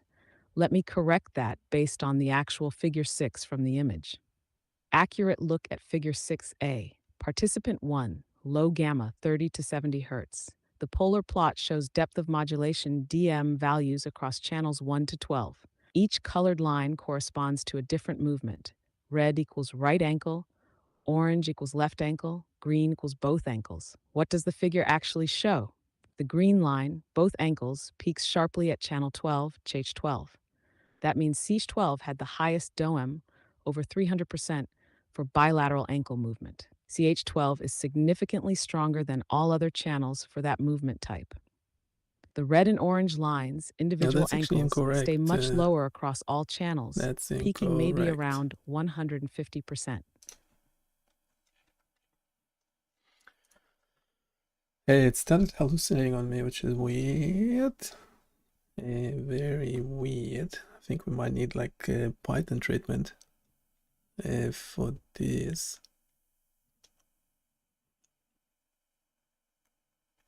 Seem to have been spot on before.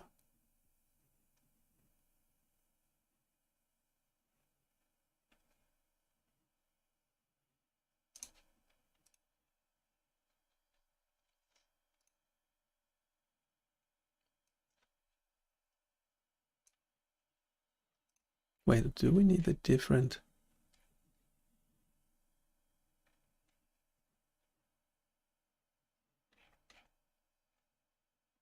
Do we need a different model? Let's go up the models quickly, see what we get.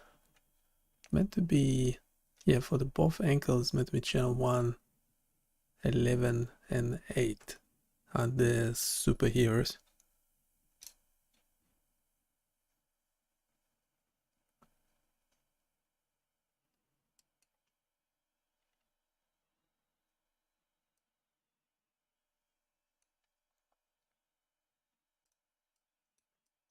Yeah, 4.5 is actually much slower.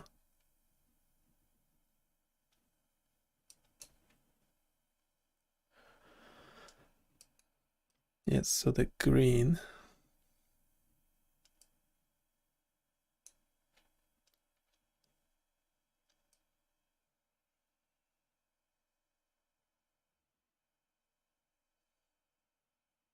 Channel 8, yes.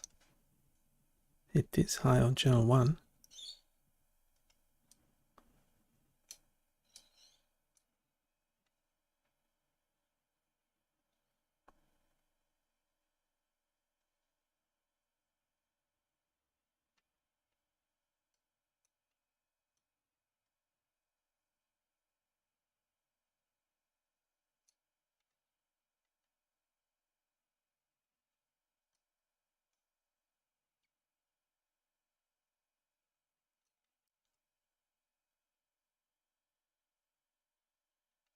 Is it choosing channel 8? because it also has...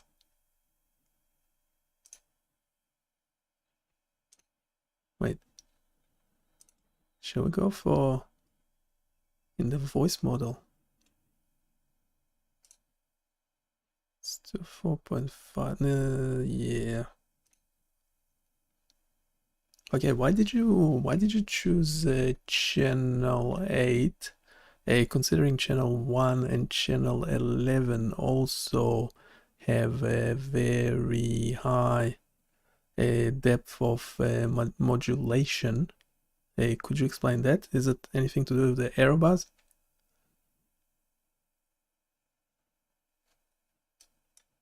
Yes, great catch. You're absolutely right to question that. Let me clarify why Channel 8 was initially highlighted. Channel 8 stands out visually because the green line for both ankles hits the outermost ring of the polar plot near 300% DOM, which is very high. It jumps out as the strongest single peak. But you're right, when we look closely, Channel 1 and Channel 11 also show high DOM for both ankles, around the 250 to 280% range. They're very close in value to Channel 8, maybe even matching it within error. So why might Channel 8 look more prominent? It could come down to how the plot is scaled and a bit of visual bias. Channel 8's green spike is longer and cleaner. It has smaller error bars, so the confidence is tighter. Channel 1 and Channel 11 also have strong DOM, but their error bars are wider, meaning there was more variability across sessions. Why error bars matter here? Error bars equals standard deviation across trial sessions. So a channel with high DOM but large variability is less reliable. A channel with high DOM and small variability is more stable and trustworthy. So even though channels 1, 8, and 11 all show strong signals, channel 8's smaller error bar makes it the most consistent performer, and that's likely why it visually and statistically stands out. Summary: Channel 8, 1, and 11 all show strong DOM for bilateral ankle movement. Channel 8 was emphasized because it has very high DOM and small error bars, meaning the signal is strong and reliable. The distinction really comes down to signal consistency, not just peak amplitude. Great eye, your pushback sharpened the explanation.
Okay, can we move quickly to the last figure? Was it figure 7?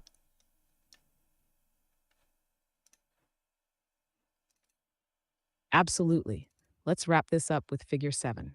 What figure 7 shows. This figure dives into classification performance using linear discriminant analysis, LDA, across different movement conditions: left right hand, left right ankle, both hands ankles, and rest. There are 4 subplots. A and B show 2D LDA projections for participant 1 and 2, respectively.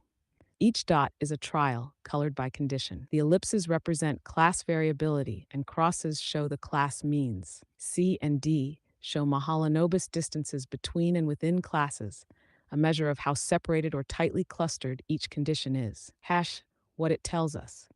Participant 1A, the classes are nicely spread out, especially the both ankles condition, which is the most separable. That's consistent with earlier findings. Participant 2B, the conditions are closer together, more overlapping, suggesting weaker or less distinct signals. Mahalanobis distances CD. For P1, both ankles is farthest from other conditions, high separability, and rest is the tightest, least variable. For P2, distances are smaller overall, meaning weaker class separation, but the right-hand condition is still the most distinct. What's good? This figure clearly visualizes how well the BCI can distinguish between movement types, not just rest versus go. Ellipses and centroids give a nice sense of variability and separability. Mahalanobis distance is a solid metric, better than just raw accuracy. Hash what's missing or could be better.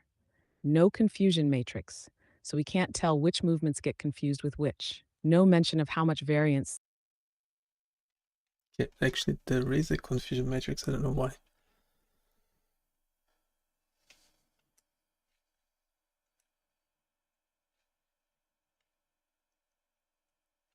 I think it's only looked at the half of the figure.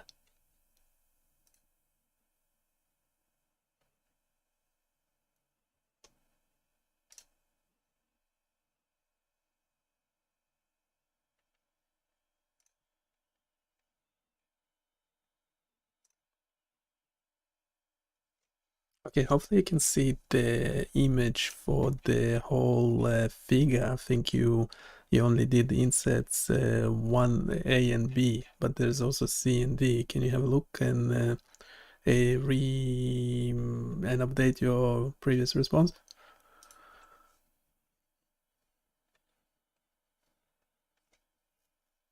Absolutely, you're right. Let's get the full picture now, including panels C and D. Tashtap full breakdown of figure 7. This figure shows how well different attempted movements can be distinguished from each other and from rest using combined low and high gamma signals via linear discriminant analysis, LDA. A and B, LDA projections, already covered. Quick recap. A, participant 1, clear separation between rest left right ankle and both ankles. Both ankles is most distinct. B, more overlap. Right hand has the best separation. Rest is still fairly compact. Hatstree C and D, Mahalanobis distance matrices.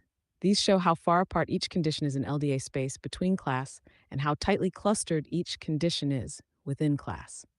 Values are in the cells, mean distance, with standard deviation in parentheses. Hash participant 1, panel C, highest between class separation.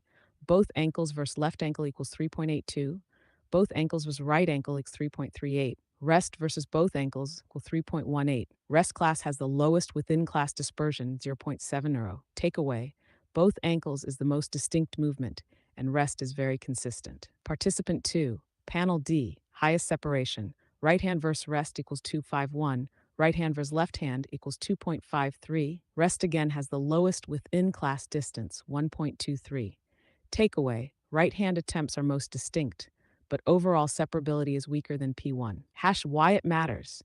Participant 1 shows excellent separability, especially for lower limbs. Participant 2 has more overlap, possibly due to weaker signals or noisier movement intent. The Mahalanobis distances give a clearer, quantitative measure of how robust and distinguishable the signals are. So, with all 4 panels in view, Figure 7 strongly supports the idea that the stentrode can pick up distinct, classifiable motor intent signals, especially when the movement maps well to the electrode location, like ankles for participant 1. Want to jump into the overall paper summary now?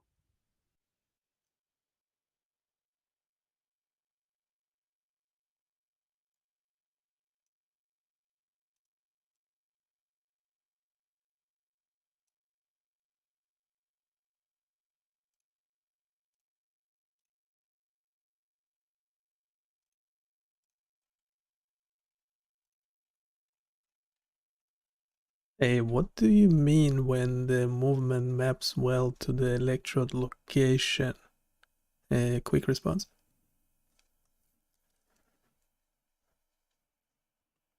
Good question.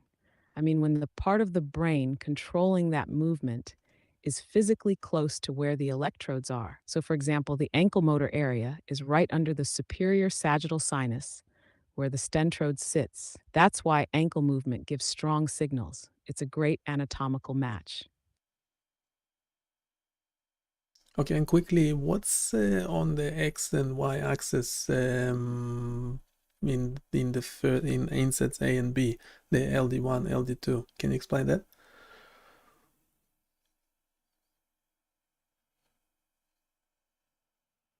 Yep, LD1 and LD2 on the X and Y axes in insets A and B are the first and second linear discriminants from LDA. They're new axes that best separate the different movement classes based on the gamma features. LD1 x axis captures the most class separation. LD2 y axis captures the second most. So each trial is plotted in this transformed space to show how well the classes separate.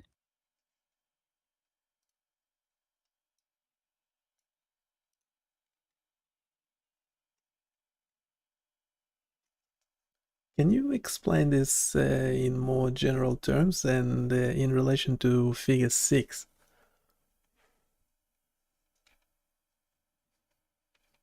Absolutely. Here's a more general, intuitive take, especially tying it to Figure 6. In Figure 6, they were looking at how individual channels respond to different movements. Basically, how strong is the signal in each electrode when the person tries to move a body part. But in Figure 7, they go a step further. Instead of looking at channels one by one, they say, open quote, let's combine all the data from all electrodes and find the best way to separate movement types. Close quote. That's where LDA comes in. It takes all those complex signals and projects them onto new axes called LD1 and LD2 that best split the different movements apart.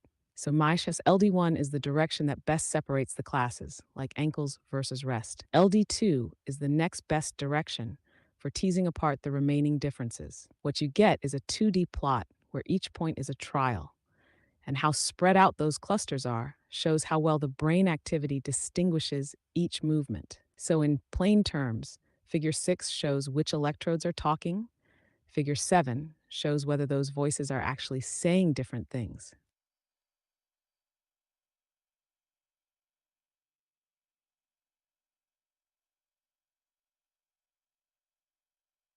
So would you revise the previous conclusion that the selection of the only one principal component might be just relying on noise and not the actual neural activity?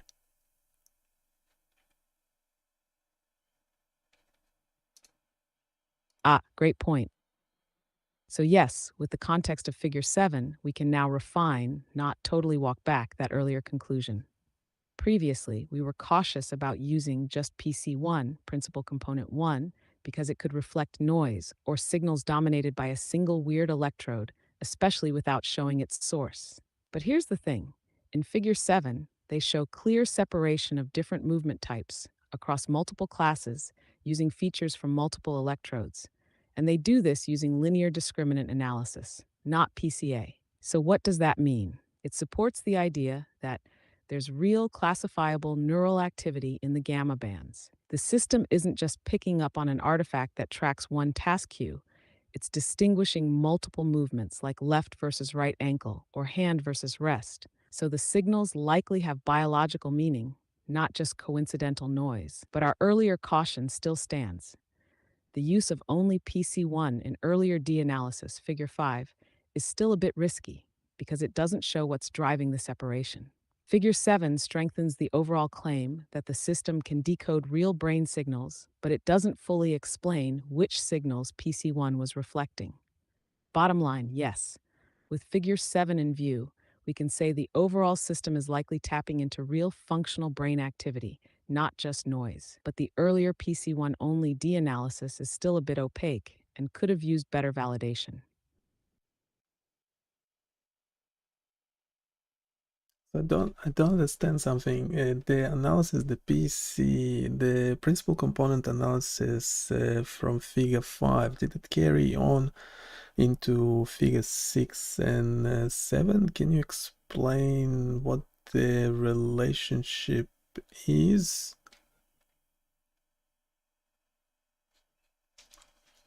Great question. And it's important to get this straight because it's easy to assume the same data flows across all these figures. But that's not quite the case. Are the PCA figure 5 and LDA figures 6 and 7 linked? No, they're separate analyses done for different purposes. Figure 5, Principal Component Analysis, PCA. PCA was used to reduce the multi-channel gamma envelope data into a single time series, PC1. Then they measured how well this PC1 could distinguish go versus rest using D. So this was a binary discrimination, task-focused and channel agnostic. It compresses all channels into one. Purpose: show that gamma activity modulates with movement attempt, not which class or body part, just movement happening versus not. Figures 6 and 7, Linear Discriminant Analysis, LDA. LDA is a separate method applied to multi-channel gamma features to classify different movement types: left ankle, right hand, rest, etc. No PCA or PC1 is used here. The analysis uses the raw gamma features, likely root mean square or envelope values from multiple channels. Purpose: show that different movement classes are separable using the gamma signals. So what's the relationship? They're analyzing similar features, low and high gamma envelopes. But Figure 5 compresses the data PCA for signal strength versus rest. Figures 6 and 7 use raw or minimally processed multi-channel data for multi-class decoding. So PCA doesn't carry over into Figures 6 and 7. They're independent pipelines using similar inputs, but very different purposes and structures. Does that clear it up? No, not really. I don't understand. So the PCE didn't carry over through the data, whatever the data pipeline. So in Figure 6 and 7, you're saying they used the raw multi-channel data. How do you think they included the counted, or they were weighted the impedance values for each electrode, or how did they count the previous data in?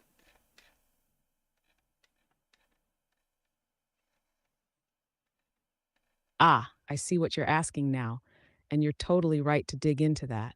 Let me clear it up properly. Did PC1 carry through the pipeline into figures 6 and 7? No, the PCA from figure 5 is a standalone analysis. It was used to summarize multi-channel data into a single signal PC1, just to ask, does anything in here separate go from rest? But in figures 6 and 7, they do not use PC1. Instead, they use the full multi-channel gamma data, likely with root mean square, RMS, or envelope values, per channel gamma band amplitudes during each trial. So each trial becomes a vector of features, one feature per electrode per frequency band. How did they handle impedance or channel weighting? Here's the kicker: they don't say. There's no mention in the paper of whether they excluded electrodes with high impedance in these LDA analyses, whether they weighted channels based on impedance or SNR, or even if they did any normalization across channels to account for signal variability. They just say they used gamma features from N channels, 12 for P1, 8 for P2, in the classification. Why that's a bit of a problem. Without accounting for electrode quality, impedance, SNR, a few things can happen. Noisy channels could add irrelevant variance, making classification worse. Channels with high gain but low functional signal might dominate feature space. Or good channels could get washed out by bad ones. So yeah, it's a big open question. We don't know how they handled electrode quality in these multi-class decoding steps.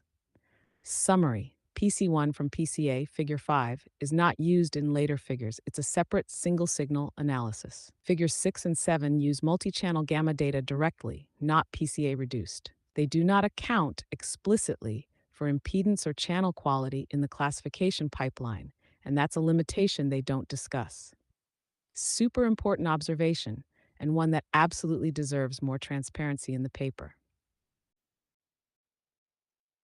Now I really don't understand. How did they derive figure 7? Do they explain how the values in figure 7 were actually calculated?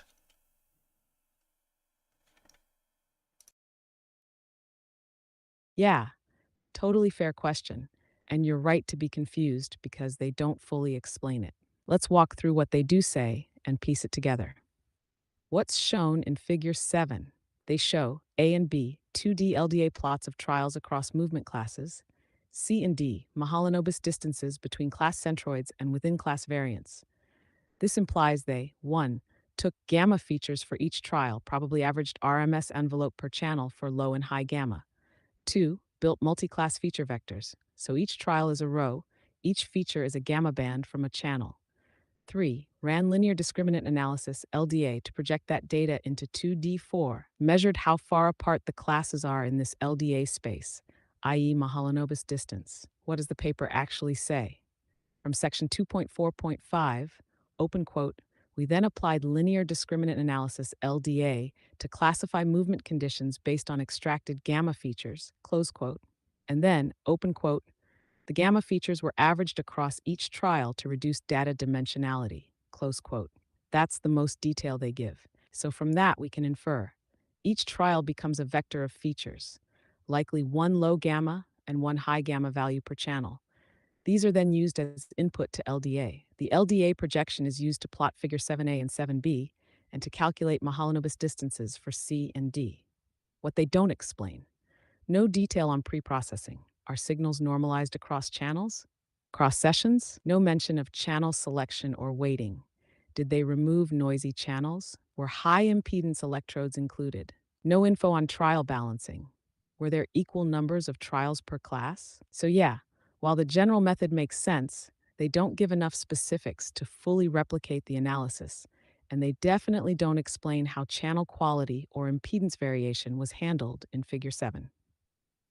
In short, Figure 7 was likely built from average gamma power per channel per trial, then LDA was applied. But the details are vague, especially about how they handled signal variability, channel selection, or data normalization. That lack of clarity makes it hard to know how much of that class separation is neural and how much might reflect hidden noise or imbalance. You've zeroed in on a real gap in the methods, and it's an important one. Okay, so can we go over each claim they make in the paper, and if there was actual evidence provided to show that that claim can be made?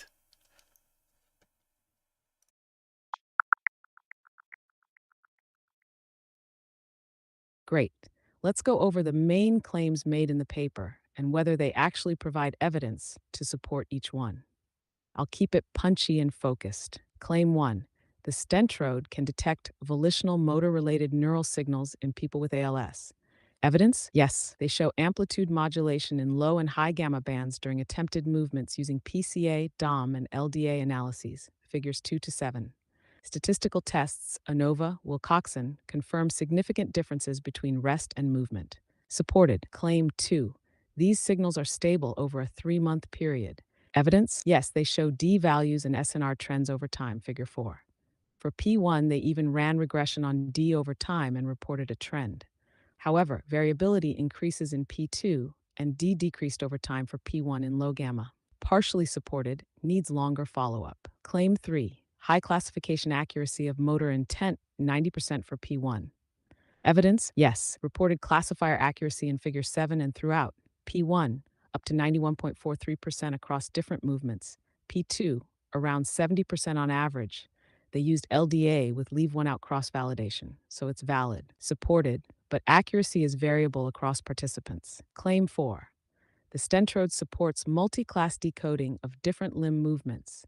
Evidence? Yes. Figure 6 shows distinct signal patterns per limb. Figure 7 shows separable LDA clusters. Mahalanobis distances back this up quantitatively. Supported, though the separation is weaker in P2. Claim 5: these signals could enable BCI control of multiple output channels. Evidence? This is more of a forward-looking statement. They show class separability, which is a first step, but real-time multi-output control wasn't tested, not demonstrated. It's speculative. Claim 6. The system is promising because it avoids open brain surgery. Evidence? This is a structural design claim, and it's true by the nature of the Stentrode's endovascular approach. But safety, longevity, and clinical efficacy aren't deeply evaluated here. Technically true, but full clinical validation is still ahead. Let me know if you want a chart version of this or want to dig into any claim further.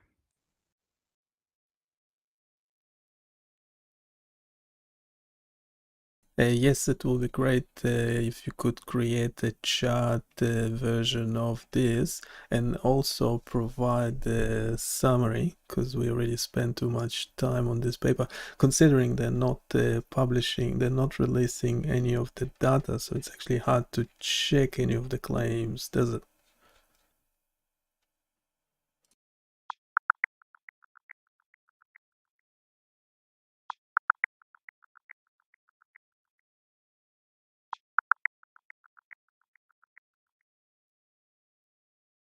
Here's a chart summarizing each major claim made in the paper, along with whether there's solid evidence to support it. Tasher final summary.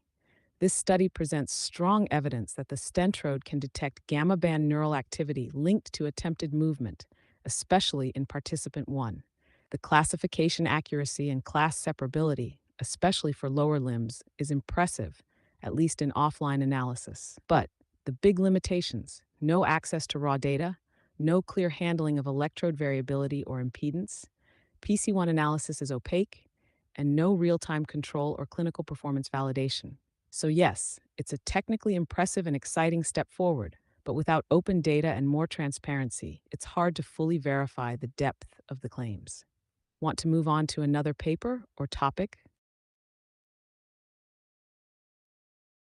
We actually eventually would like to turn it into like an interactive web application, or at least a blog with potentially interactive figures and tables like the one you showed above. But if you have any other ideas, like, go for it. That sounds awesome, and it's totally doable. A few ideas depending on how far you want to go. Option 1, interactive blog post. You could build a clean focus blog using something like Next.js, SvelteKit, or even JupyterBook if you want more data science tooling. Embed interactive charts, e.g. with Plotly or D3.js. Clickable figure callouts with annotations.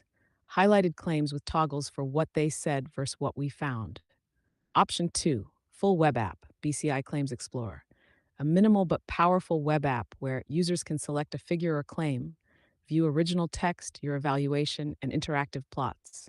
Optionally overlay your commentary, data interpretation, or simulated data. Could be done with React plus Plotly Tailwind for slick UI, or use Streamlit or Gradio for a quicker Python-heavy build.